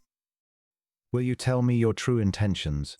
"I have no need for games," Spectre replied coldly. "Your power is mine now." "You can't be serious," Bloodbinder said, shock flashing across his face. "You really think I'm just another tool for you to use?" Spectre smiled. "I have plans far beyond this chamber." Elias stepped forward. "What do you know about the ancient guardian of this place? The one who protects the academy from intruders and evil?" Spectre's smile faded, but he said nothing. Zara took a step closer as well. "We have questions that only someone like you could answer." "You seek answers, do you?" Spectre asked, his eyes flickering with an eerie light. "I may be willing to help." "For a price." The air in the chamber seemed to grow colder as Elias and Zara exchanged glances. They knew what they had to do. "What is it you want?" Elias asked, trying to hide his fear. Spectre leaned closer, his voice dropping to a dangerous whisper. "I want power. The power to shape this world as I see fit." Elias and Zara looked at each other again, their resolve hardening. They knew they had no choice but to agree if they wanted answers. "Very well," Elias said, his voice steady. "What must we do?" Spectre smiled, his eyes glinting with excitement. "There's an ancient text hidden deep within the Academy grounds. It contains the secrets of the Guardian and the power to change everything. We'll find it," Zara said, determination in her voice. Spectre nodded. "I knew you were the ones I needed." "Now let us begin our hunt for the text." As they left the chamber, Elias could feel the weight of what they had agreed to settle on his shoulders. But he knew that they needed answers if they hoped to survive this struggle between necromancers and protect their world. Meanwhile, Victor stood atop another hill overlooking the city, watching the necromancer's spectral army gather atop a nearby hill. He clutched his telescope tightly in his hand as he considered his next move. The necromancer was gaining power, and he knew that if he wanted to seize control of this world, he would have to act quickly. Victor turned away from the spectacle below and began making his way towards the city, a dangerous smile playing on his lips as he thought about the plans he had in motion. The necromancer's army was growing stronger every day, but Victor knew that with enough cunning and manipulation, he could turn this chaos to his advantage. As the sun set over the metropolis, the fate of their world hung in the balance. Elias, Zara, Spectre, and Victor each stood on the precipice of a new chapter in their lives as they prepared to face the challenges that lay ahead. The necromancer's spectral army threatened to conquer the city, while Lord Vorax and his advisors scrambled to find a way to stop them. Tainted-Specter-Rebirth inside the dimly lit chamber deep within the ancient Academy grounds. Elias stood over a table covered in ancient texts and relics, searching for answers about his newfound powers. His eyes lingered on the mysterious artifact he wielded, feeling its energy coursing through him like wildfire. Simultaneously, Zara approached another dimly lit chamber nearby, her senses alert as she sensed danger lurking in the shadows of the dark forest deep within the Academy grounds. She gripped her sword tightly, ready to face whatever lay ahead. Meanwhile, Victor stood atop another hill overlooking the city, his telescope trained on the necromancer's spectral army gathered atop a nearby hill. He watched as they prepared for their march towards the city gates, feeling a sense of excitement and anticipation growing within him. Inside Lord Vorax's fortress, Bloodbinder sat in front of a council room, his eyes burning with ambition as he pleaded for an audience with the ruling class. "I have knowledge that can change everything," he said, his voice dripping with malice. Inside the necromancer's chamber within the Academy, the ancient guardian lay on a stone slab, its eyes flickering weakly as it sensed Bloodbinder's presence. The guardian knew that the time for reckoning was near, and it prepared to face the challenges ahead with all its might. Atop a hill overlooking the city, the necromancer gazed upon his spectral army, feeling an overwhelming sense of power coursing through him as he prepared to challenge Lord Vorax's ruling class once and for all. In another hidden corner of the ancient academy, Spectre stood in front of a dimly lit chamber, watching as Elias delved deeper into the ancient texts and relics. He knew that soon their paths would cross again, and he couldn't help but feel a sense of unease. Inside the academy halls, Zara crept through the shadows, her senses alert for any sign of danger. She knew that the academy was filled with secrets, and she was determined to uncover them all. As she approached yet another hidden corner, she felt a cold presence watching her from the darkness. Deep within the city, the people whispered amongst themselves as they prepared for the necromancer's impending attack. They knew that their lives hung in the balance, and they couldn't help but feel helpless against the spectral army. As evening descends upon the land, the ancient academy trembled beneath a crescent moon, its walls echoing with whispers of the past. Inside one dimly lit chamber deep within the academy grounds, Elias sat cross-legged on the cold stone floor, poring over ancient texts and relics. His eyes scanned lines written millennia ago, seeking answers to the transformation that now defined his existence. In another hidden corner of the ancient academy, Zara's practiced ears listened intently for any sign of movement. Her senses alert, she stood poised like a coiled spring, ready to strike at a moment's notice. The darkness around her seemed alive with an unseen presence that had been watching her since she arrived. Victor observed the necromancer's spectral army from atop another hill overlooking the city. His heart raced with anticipation as he contemplated his future among these powerful beings who threatened the status quo. With a swift sweep of his arm, he adjusted the telescope in hand and focused on the massive gathering. Meanwhile, within the academy halls, Spectre stood atop a hill overlooking the metropolis below, her eyes scanning the city for any sign of Bloodbinder's presence. She felt unease as she sensed Bloodbinder's power growing stronger with each passing day, and knew that their rivalry would soon come to a head. Inside the necromancer's chamber within the academy, the necromancer pondered his next move against Lord Vorax and his ruling class. As he studied an ancient stone tablet, the spectral chains wrapped around him tightened, warning of impending danger. Back in the dark forest deep within the academy grounds, Zara's allies gathered, preparing for battle against the unknown presence that had been haunting her. Their determination was unwavering. They would protect Zara and the academy at all costs. Victor, sensing opportunity in the chaos that was about to ensue, set out towards Bloodbinder's hideout within the fortress, hoping to forge an alliance that could give him the edge he needed to rise above his rivals. Inside a dimly lit chamber nearby, Elias felt a presence enter his sanctum. He looked up to find the ancient guardian of the academy standing before him, its eyes burning with a wisdom far beyond his own. The guardian spoke in riddles, warning Elias of the dangers that lay ahead and urging him to embrace his power responsibly. Tainted-Specter-Rebirth. The moon hung low in the sky, casting eerie shadows across the academy grounds as Zara led her allies deeper into the dark forest that surrounded it. Their senses heightened. They felt something watching them from the trees, a presence that had been growing stronger with each passing day.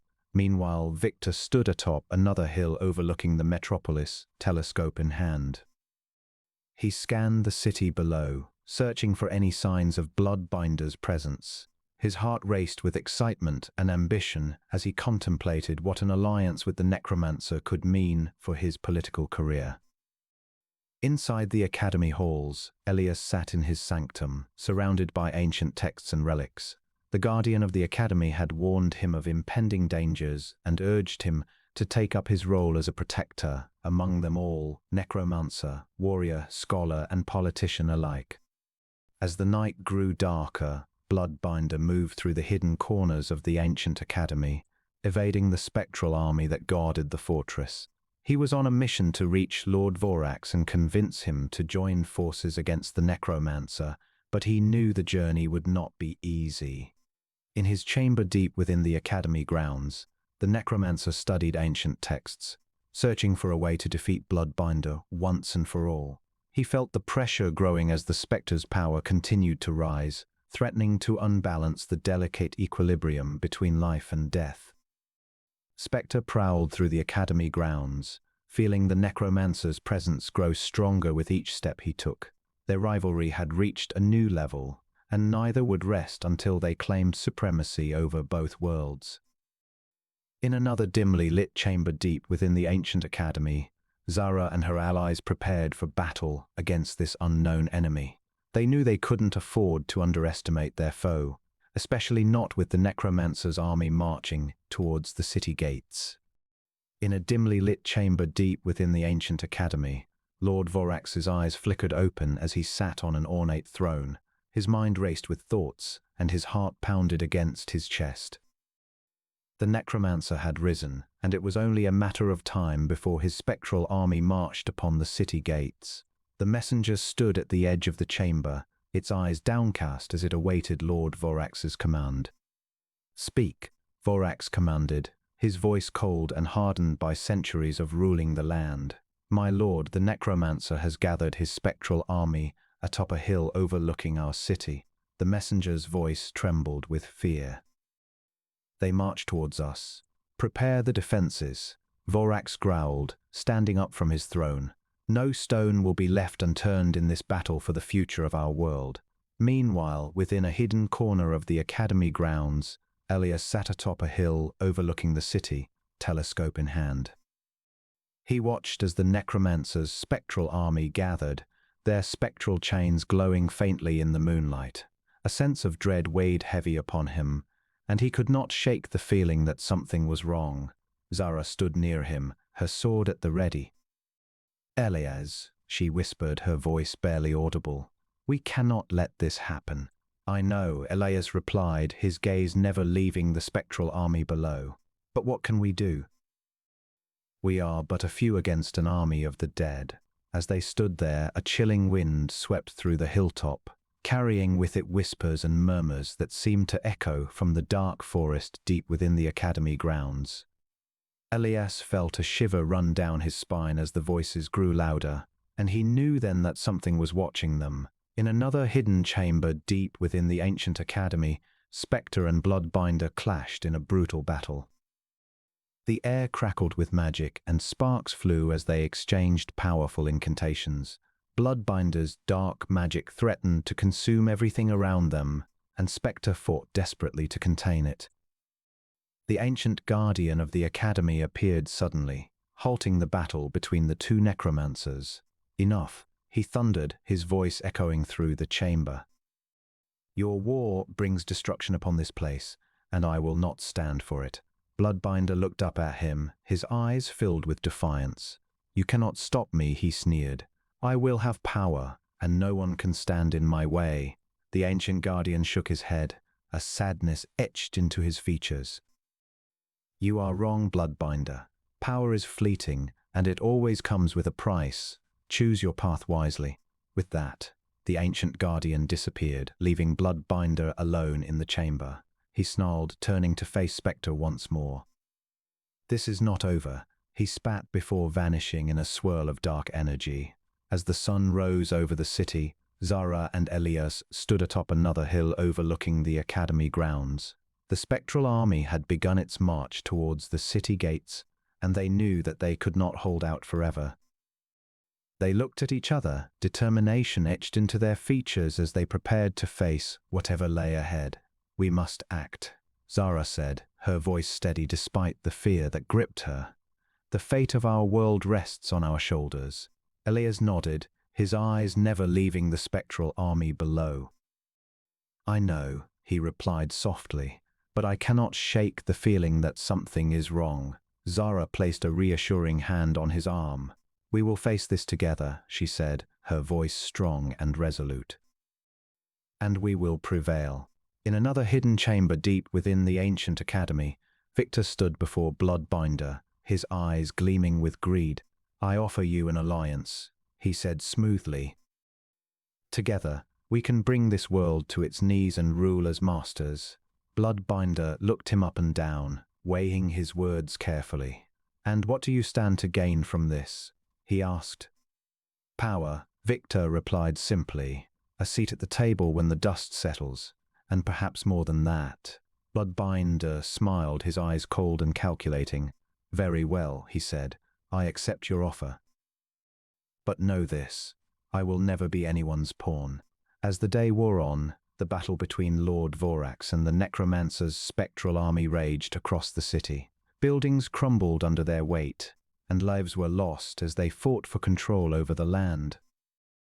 In a hidden corner of the academy grounds, Zara and Elias stood side by side, swords at the ready as they faced off against Bloodbinder's spectral minions. Zara swung her sword, cutting down one minion after another, while Elias fought with precision and control.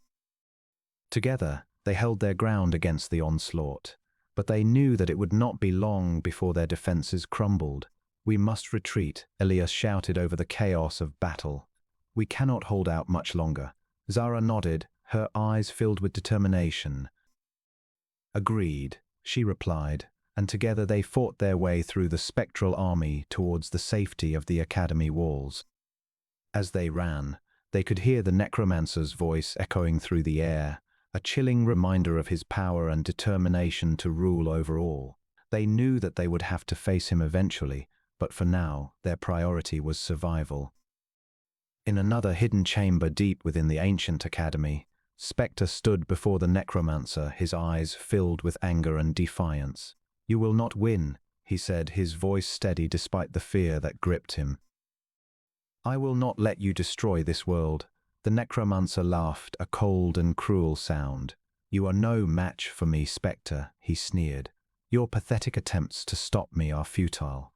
Spectre looked at him, his eyes blazing with determination. "Then you have not seen the last of me," he said before vanishing in a swirl of spectral energy. As night fell over the city, Zara and Elias stood near each other in another hidden corner of the academy grounds, their eyes scanning the darkness for any sign of an enemy. They knew that Bloodbinder was still out there somewhere, and they were not safe until he was defeated. Suddenly, a chilling wind swept through the hilltop, carrying with it whispers and murmurs that seemed to echo from the dark forest deep within the academy grounds. Elias felt a shiver run down his spine as the voices grew louder, and he knew then that something was watching them. "We are not alone," Zara murmured, her eyes narrowing as she scanned the darkness. "Something is out there." Tainted-Specter-Rebirth, a dimly lit chamber deep within the ancient academy, echoed with hushed whispers and rustling papers as Elias pored over ancient texts and relics, seeking answers to questions that had plagued him since his transformation. His newfound powers had brought him closer than ever before to understanding the true nature of his being, but it also weighed heavily on his soul. Zara stood guard outside, her senses alert for any signs of danger lurking within the shadows. She scanned the dimly lit corridors with practiced ease, her thoughts consumed by the memories of battles fought and friends lost along the way. In another hidden corner of the academy, Victor stood atop a hill overlooking the city below, his eyes glinting with an unhealthy hunger for power. His mind raced as he plotted his next move against Bloodbinder, knowing that their alliance could prove beneficial in the coming days. As he studied the stars through his telescope, he couldn't help but feel a sense of unease. Something was watching him, just beyond his line of sight. Deep within the academy grounds, the necromancer stood before an ancient temple hidden among the trees, his spectral army gathered atop a nearby hill. He could feel their presence pulsating around him, a testament to the power he wielded. His gaze fell upon the fortress of Lord Vorax looming ominously in the distance. The battle between Bloodbinder and Spectre raged deep within the academy grounds, their clash echoing through the halls as they struggled for supremacy over both worlds. Their fight was fierce and brutal, neither giving an inch to the other. In another dimly lit chamber nearby, Elias' encounter with the guardian of the academy left him shaken. He could sense that this ancient being held the key to his past, but it also made clear that he would not be granted answers easily. As Bloodbinder requested an audience with Lord Vorax, Victor found himself drawn deeper into a web of political intrigue and dark magic. Meanwhile, Zara and Elias prepared for battle against an unknown enemy, their resolve unwavering as they stood together in the face of danger. Spectre watched Bloodbinder's request to Lord Vorax with growing unease, knowing that allowing him an audience could lead to disastrous consequences for both worlds. The necromancer, however, saw an opportunity to turn the tables on his rival and secure his place as the true master of death. A chill ran through the academy as Spectre and Bloodbinder clashed deep within the ancient grounds. The two necromancers' spectral minions swarmed around them, their spectral chains clashing in a dance of death. "You are not ready for what I have become," Spectre growled, his voice echoing through the dark forest. "I am more than just a remnant," Bloodbinder sneered. "You may be stronger now, but I still hold the power to change fate." He raised a hand, summoning forth a spectral minion with eyes glowing like molten gold. This is only the beginning.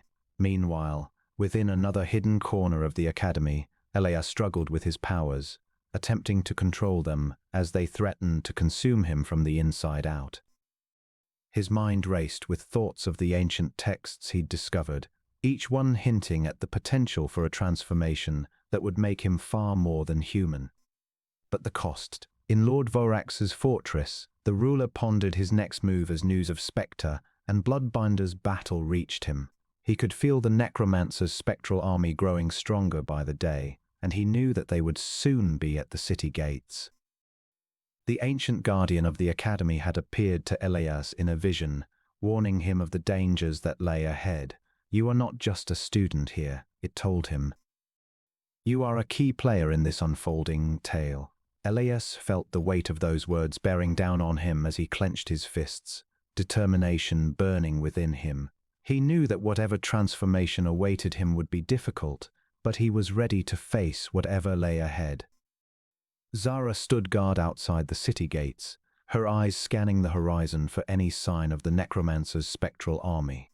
She had heard whispers of a mysterious ally joining the necromancer's ranks, and knew that they would not be alone when the battle finally began. Victor watched from atop another hill overlooking the city, his telescope trained on the academy grounds where the battle raged. He smiled coldly as he imagined the chaos unfolding below. It was only a matter of time before he held all the power, and he would stop at nothing to make it happen. As night fell upon the land, the necromancer stood within his chamber, gazing out the window at the spectral army gathered atop the hill overlooking the city. He knew that soon he would lead them into battle against Lord Vorax and his people, and he welcomed the challenge. For he was more than just a remnant, he was destined for greatness. The air crackled with anticipation as the sun set, casting long shadows over the land. The stage was set for an epic confrontation between the ruling class and the necromancer's spectral army. Alliances would be tested, friendships broken, and destinies determined in this battle that would change their world forever.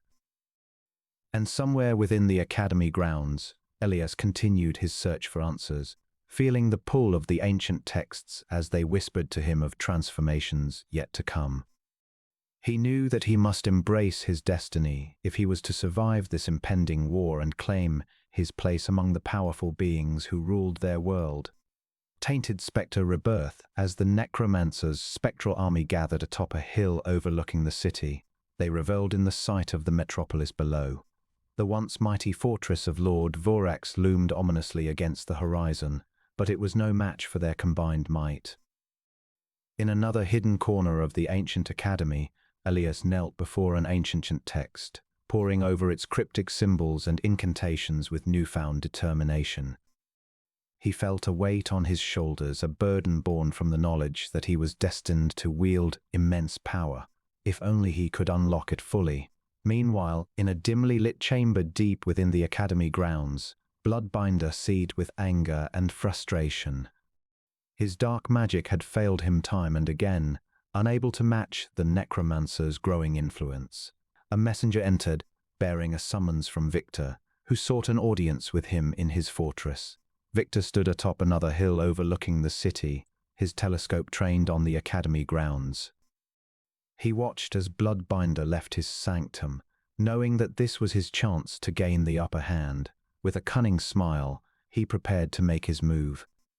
Zara stood guard in the darkness deep within the academy grounds, her keen senses alert for any signs of trouble. She had felt something watching them from the shadows, something powerful and menacing. Her instincts told her that danger was near, but she couldn't shake the feeling that their enemy was stronger than ever before. Inside a chamber nearby, Elias encountered the guardian of the academy. The ancient being spoke with him softly, revealing that he had been watching them all along, and that the path to true power lay not in mastering dark magic, but in embracing one's inner strength. Victor arrived at Bloodbinder's fortress, his charm, and wit disguising his true intentions. He pleaded for an alliance against their common enemy, but Bloodbinder was wary of his motives. As they spoke, Spectre lurked in the shadows, watching them both with cold, calculating eyes. Zara and Elias ventured deep into the academy grounds, seeking answers about the mysterious entity watching them. They found themselves face to face with Bloodbinder's spectral minions, who attacked without mercy. The two fighters struggled against the horde, their lives hanging in the balance as they fought for survival. In their shared realm, Spectre confronted Bloodbinder about his dark secrets and treacherous actions. As the battle between them raged on, it became clear that one would not walk away unscathed. Their clash shook the very foundations of the Academy, threatening to shatter the fragile balance that held everything together.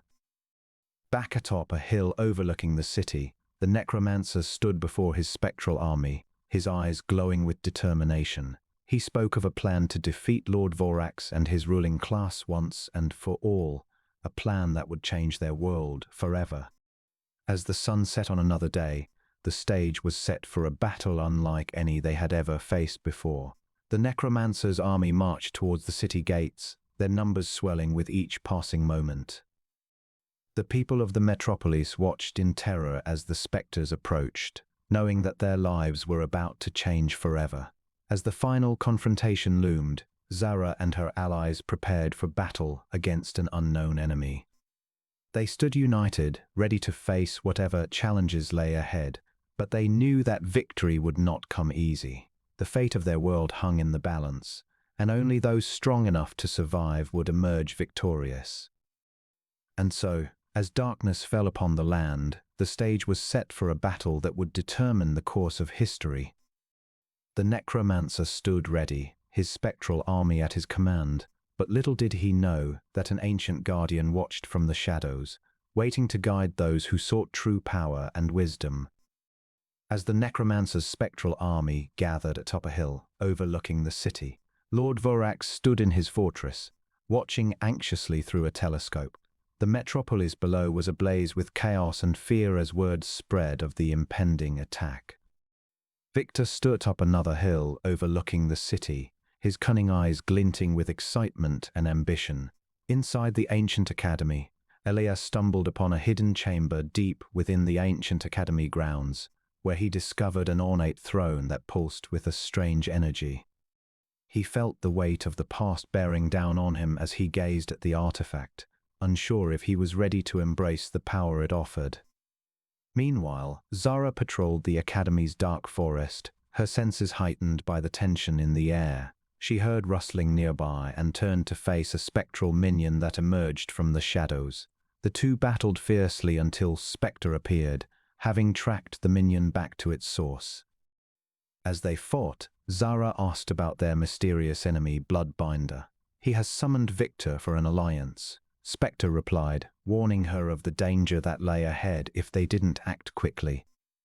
In the dimly lit chamber deep within the Academy grounds, Bloodbinder and Victor met in secret to discuss their potential partnership, but as they spoke, a messenger arrived with news of the necromancer's growing army, causing Victor to reconsider his allegiances. Back atop the hill overlooking the city, the necromancer stood confidently before his spectral army, ready to lead them against Lord Vorax and his people. The ancient guardian watched from a distance, observing the events unfolding and contemplating its role in guiding the young ones seeking power and wisdom. In another hidden chamber deep within the ancient academy, Elias wrestled with the temptation of the ornate throne's power. He could sense the darkness it held, but also the potential it offered to change their world for the better. As the necromancer's spectral army approached the city gates, Lord Vorax prepared his defenses. The ruling class gathered in the council room, ready to face the challenge head-on. But little did they know, Bloodbinder and Victor had already begun conspiring against them from within. The battle between Spectre and Bloodbinder raged deep within the academy grounds, each determined to claim dominance over the other. In another corner of the ancient academy, Zara and Elias fought off spectral minions, their determination to protect their world fueling their resolve. As tensions mounted and alliances shifted, the ancient guardian made its move, revealing itself to Elias in a hidden chamber nearby. It offered him guidance and wisdom, but Elias was torn between embracing his newfound powers and resisting the darkness within them. On the hill overlooking the city, Victor stood, watching the necromancer's army march towards their doomed destination. He knew he could either join forces with Bloodbinder or stand by Lord Vorax and the ruling class. But as the spectre of the ancient guardian loomed in his mind, he began to question whether true power lay within the struggle for dominance or something far greater. Inside a dimly lit chamber deep within the academy grounds, Spectre and Bloodbinder's clash reached its climax. The two necromancers fought with all their might, each determined to emerge victorious. But as they battled, they failed to notice Zara and Elias creeping up behind them, ready to intervene and change the course of events forever. Tainted-Specter-Rebirth. In the dimly lit chamber deep within the ancient academy, Elias knelt before the pulsating ornate throne, feeling a surge of dark energy course through him as he stared into its abyss. The weight of his past weighed heavily upon him, but the potential for power was undeniable. Meanwhile, on another hill overlooking the city, Necromancer's spectral army gathered, their ethereal forms casting long shadows across the metropolis below. As the last vestiges of humanity huddled within its walls, they could feel the impending apocalypse drawing nearer. Inside Lord Vorax's fortress, the ruling class sat in council, unaware that their greatest enemy had already begun amassing his forces for war. Victor stood atop another hill overlooking the city, telescope in hand, watching the necromancer's spectral army march towards the city gates. In the darkness deep within the academy grounds, Bloodbinder and Spectre clashed violently in a battle that echoed through the halls, their rivalry threatening to consume them both. Zara and Elias fought off spectral minions in the forest nearby, unaware of the greater forces at play. Inside a hidden chamber deep within the ancient academy, the ancient guardian revealed itself to Elias, offering guidance but leaving him torn between power and darkness. As his transformation progressed, Elias felt the weight of his past decisions bearing down upon him, threatening to consume him from within. Meanwhile, Zara and her allies prepared for battle against an unknown enemy, their determination unwavering in the face of adversity. They knew that the fate of both worlds hung in the balance, and they would not go quietly into the night. The necromancer's spectral army approached the city gates, their numbers growing with each passing moment. The people within trembled, unsure if they could withstand the onslaught. Lord Vorax rallied his forces, knowing that this battle would determine the future of their world. Inside the academy halls, Victor sought audience with Bloodbinder, hoping to secure an alliance against Lord Vorax and the ruling class. Spectre watched from a distance, unsure if Victor could be trusted. As the shadows gathered on both sides, the stage was set for a climactic confrontation involving Zara, Elias, Bloodbinder, Spectre, the necromancer's spectral army, and Lord Vorax's ruling class. The fate of two worlds hung in the balance as darkness threatened to engulf them all. The necromancer, unaware of the machinations unfolding within his own ranks, prepared for battle against the forces that sought to stop him from claiming dominance over both worlds. Unbeknownst to him, his greatest enemy was not Lord Vorax or his ruling class. It was the darkness that coursed through his veins and threatened to consume him from within. Elias felt the ancient guardian's presence tugging at his soul, tempting him to embrace the power it offered. But he knew that such power came with a terrible price, one he could not afford to pay if he wanted to save both worlds from destruction. As the necromancer's spectral army approached the city gates, Spectre and Bloodbinder's battle raged on within the academy grounds, their rivalry threatening to engulf everything in its wake. Zara and her allies prepared for battle, knowing that they stood at a crossroads between life and death. The necromancer stood atop a hill overlooking the city, gazing out at his spectral army gathered below. The sight filled him with a sense of pride and power he had never felt before. This was his moment to take back what was rightfully his. He turned to Spirit Weaver, who stood silently by his side, her eyes glowing with an otherworldly light. "We have come so far, my friend," the necromancer said, a hint of excitement in his voice. "The city is ours for the taking." Spirit Weaver nodded, her expression unreadable beneath her veil. She had seen much in her time as an immortal being, and she knew the true cost of this victory. But there was no turning back now. Meanwhile, Victor stood up another hill overlooking the city, his telescope trained on the necromancer's hill. He scoffed, a cruel smile playing on his lips as he whispered to himself, "I will have power, and I will use it." Inside the ancient academy, Elias sat alone in a dimly lit chamber deep within the academy grounds. His mind raced with thoughts of his past and the dark power that now coursed through him. He longed for the simplicity of his former life as a scholar, but he knew there was no going back. He stood up abruptly, determination burning within him. "I will not let this darkness consume me," Elias muttered to himself, clenching his fists. "I must find a way to control it." In another corner of the academy grounds, Zara and her allies huddled together in a hidden chamber deep within the ancient academy. They exchanged worried glances as they listened for any signs of the necromancer's army approaching. Zara clenched her weapons tightly, her eyes flashing with determination. "We must be ready," she said firmly. "For whatever comes, we will face it together." The academy buzzed with tension and fear as students and faculty prepared for the coming battle. In the council room of his fortress, Lord Vorax paced back and forth, his face twisted in anger and despair. He knew that he was outmatched by the necromancer's spectral army, but he refused to surrender without a fight. "We will not go down without a battle," Lord Vorax declared, his voice echoing through the chamber. "I will not let this monstrous necromancer take what is rightfully mine." A messenger rushed into the room, panting heavily as he handed Lord Vorax a scroll.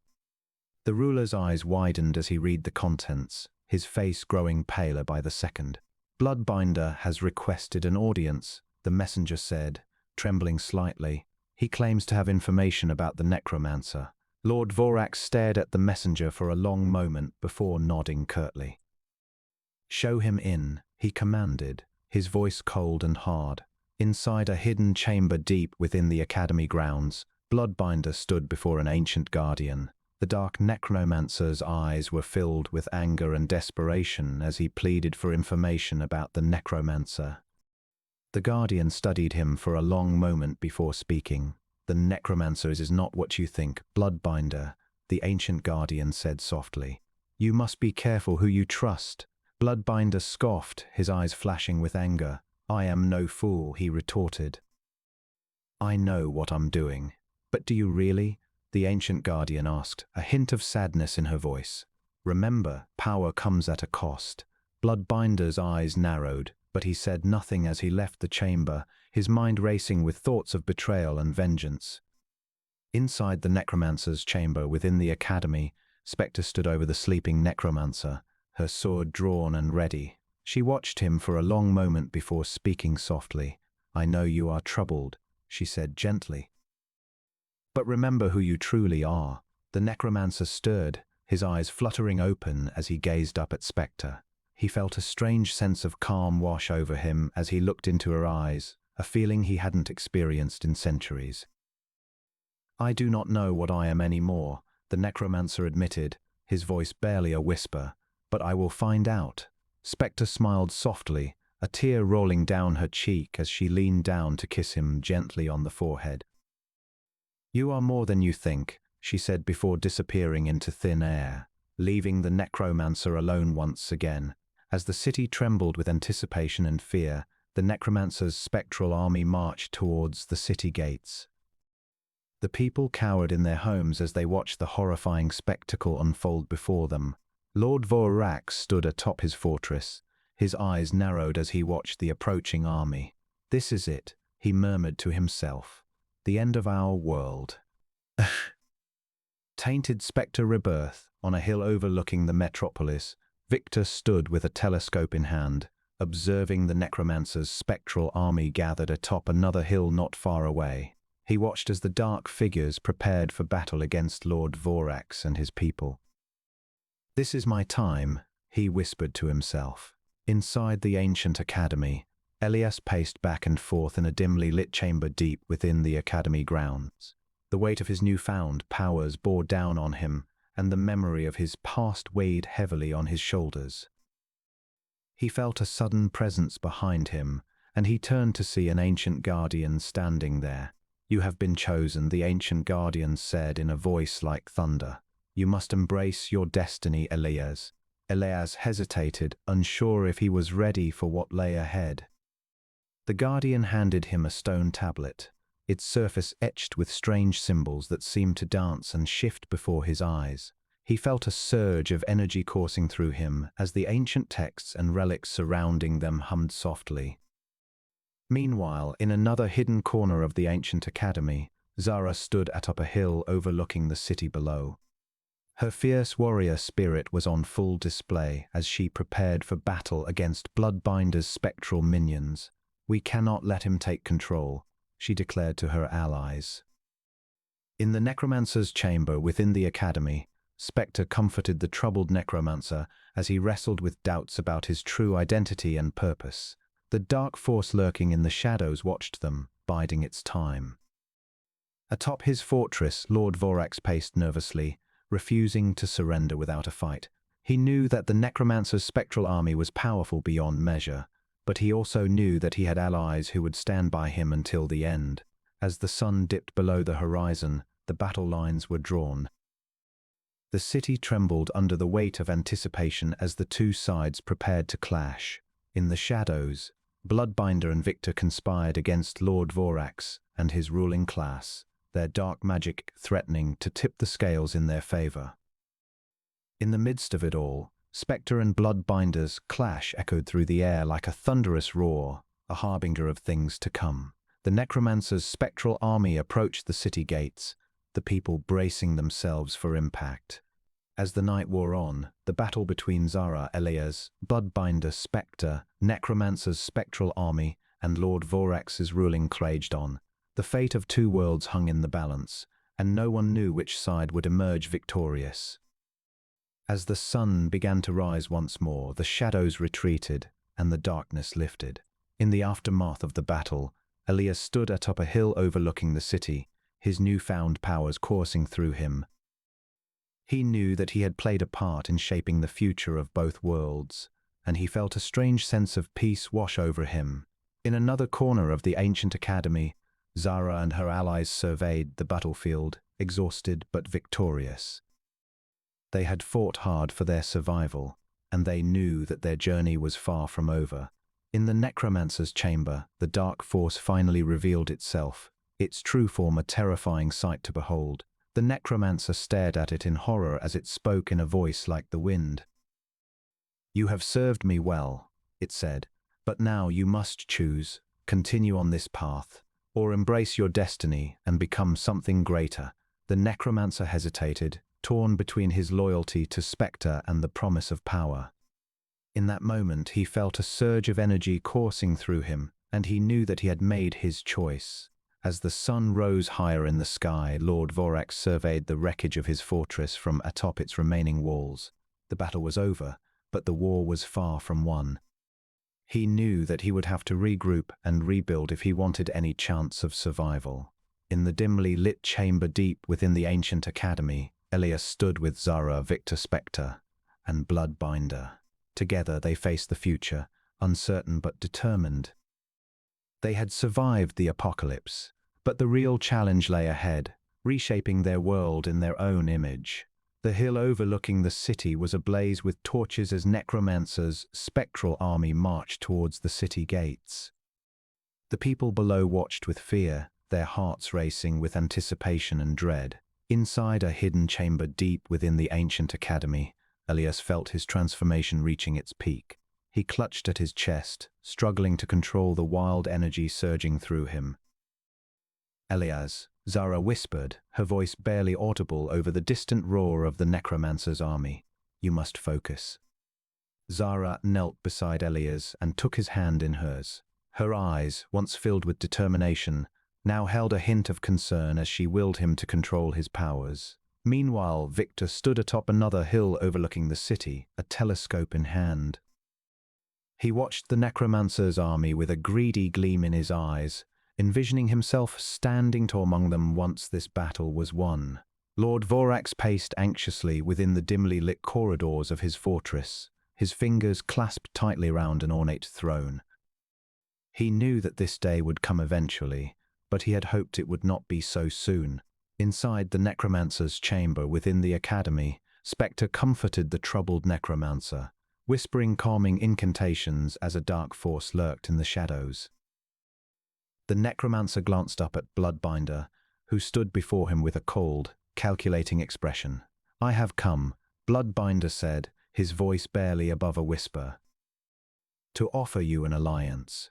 The necromancer studied Bloodbinder's face for a moment, unsure if he could trust the rival necromancer who held a dark secret that could change the fate of both worlds. As the sun dipped below the horizon, casting long shadows across the city, the tension between the various factions reached a breaking point. The battle lines were drawn, and the people waited with bated breath for the storm to break. Elias took one final deep breath, feeling his transformation reach its climax.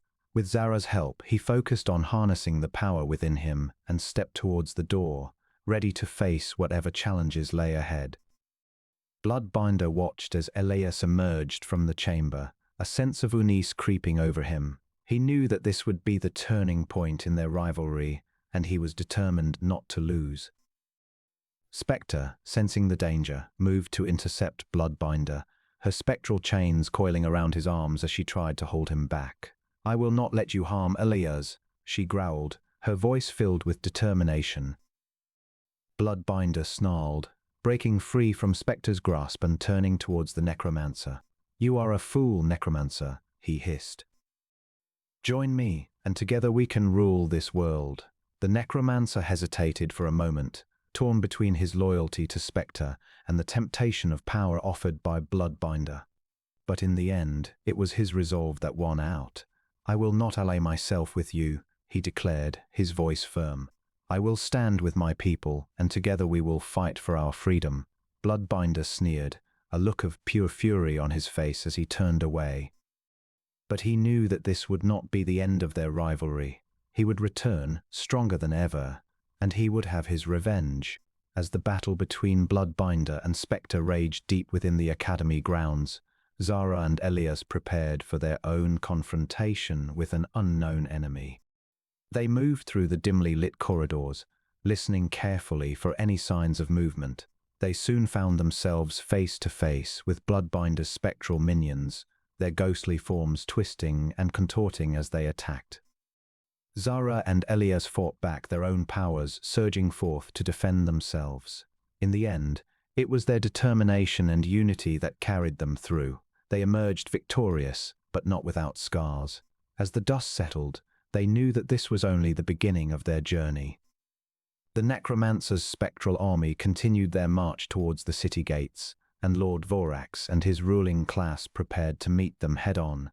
The fate of two worlds hung in the balance, and the battle between good and evil would soon reach its climax. Elias, Zara, Bloodbinder, Spectre, the necromancer, Lord Vorax, and their respective allies stood atop their respective hills, ready to face each other one last time. The city below was silent, the people watching with bated breath as the armies gathered for battle. As the sun rose over the horizon, casting a warm glow across the landscape, Elias and Zara looked into each other's eyes, their hearts pounding with anticipation. They knew that this would be the final test of their courage, but they were ready to face it together. The necromancer raised his arms, his spectral army swirling around him as he prepared for battle. Lord Vorax stood proudly atop his fortress, a fierce determination burning in his eyes. Bloodbinder and Spectre faced each other, their rivalry reaching its climax. And in the distance, Victor watched with greedy anticipation, eager to claim power for himself once this was all over. As the armies clashed, the city below trembled beneath the force of the battle. Buildings crumbled, people screamed, and the air filled with the scent of smoke and burning flesh. The necromancer's spectral army proved too strong, and Lord Vorax's ruling class was forced to retreat. But even as they retreated, Victor approached Bloodbinder, offering him a deal he could not refuse. Together, they would take control of the city and rule with an iron fist. Bloodbinder hesitated for a moment, torn between his loyalty to Spectre and the temptation of power offered by Victor. In the end, It was his own desire for domination that won out. He turned to Victor, a twisted smile on his face as he accepted the offer. The two necromancers stood tall, their eyes glowing with malice as they prepared to claim their prize. But they had underestimated the power of unity and determination. Zara, alias Spectre, and the remaining members of Lord Vorax's ruling class rallied together, refusing to give in to fear. The battle between good and evil raged on, each side fighting with every ounce of strength they possessed. The city below was a war zone, the once peaceful metropolis now nothing more than rubble and destruction. As the sun dipped below the horizon, casting long shadows across the battlefield, it seemed as though all hope had been lost. But Elias refused to give in.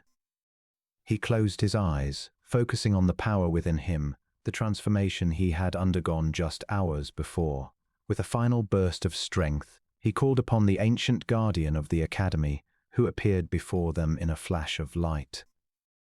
The guardian roared, its massive form towering over the battlefield as it swept through the ranks of Bloodbinder and Victor's forces.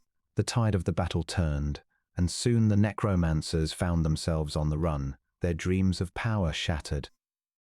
Spectre followed closely behind, her spectral chains coiling around them as they tried to escape.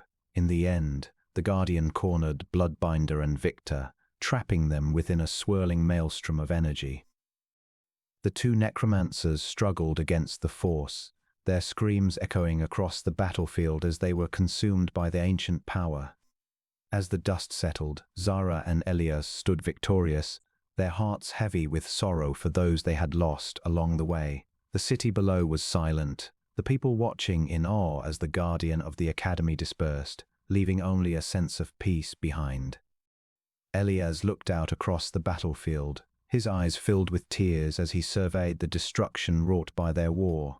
He knew that they had saved their world, but at a great cost. Zara approached him, taking his hand in hers. "We did it," she whispered, her voice barely audible above the sound of the wind. "We saved our world."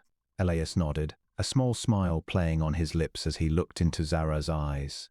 "We did what we had to do," he said softly. "But we cannot forget the cost." Zara nodded, her own heart heavy with grief for those they had lost along the way. But she knew that this was not the end. They would rebuild, and their world would heal in time. As they stood there, hand in hand, watching the sun rise over the battlefield, Elias felt a sense of peace wash over him. He knew that their journey had been long and difficult, but he also knew that they had faced it together.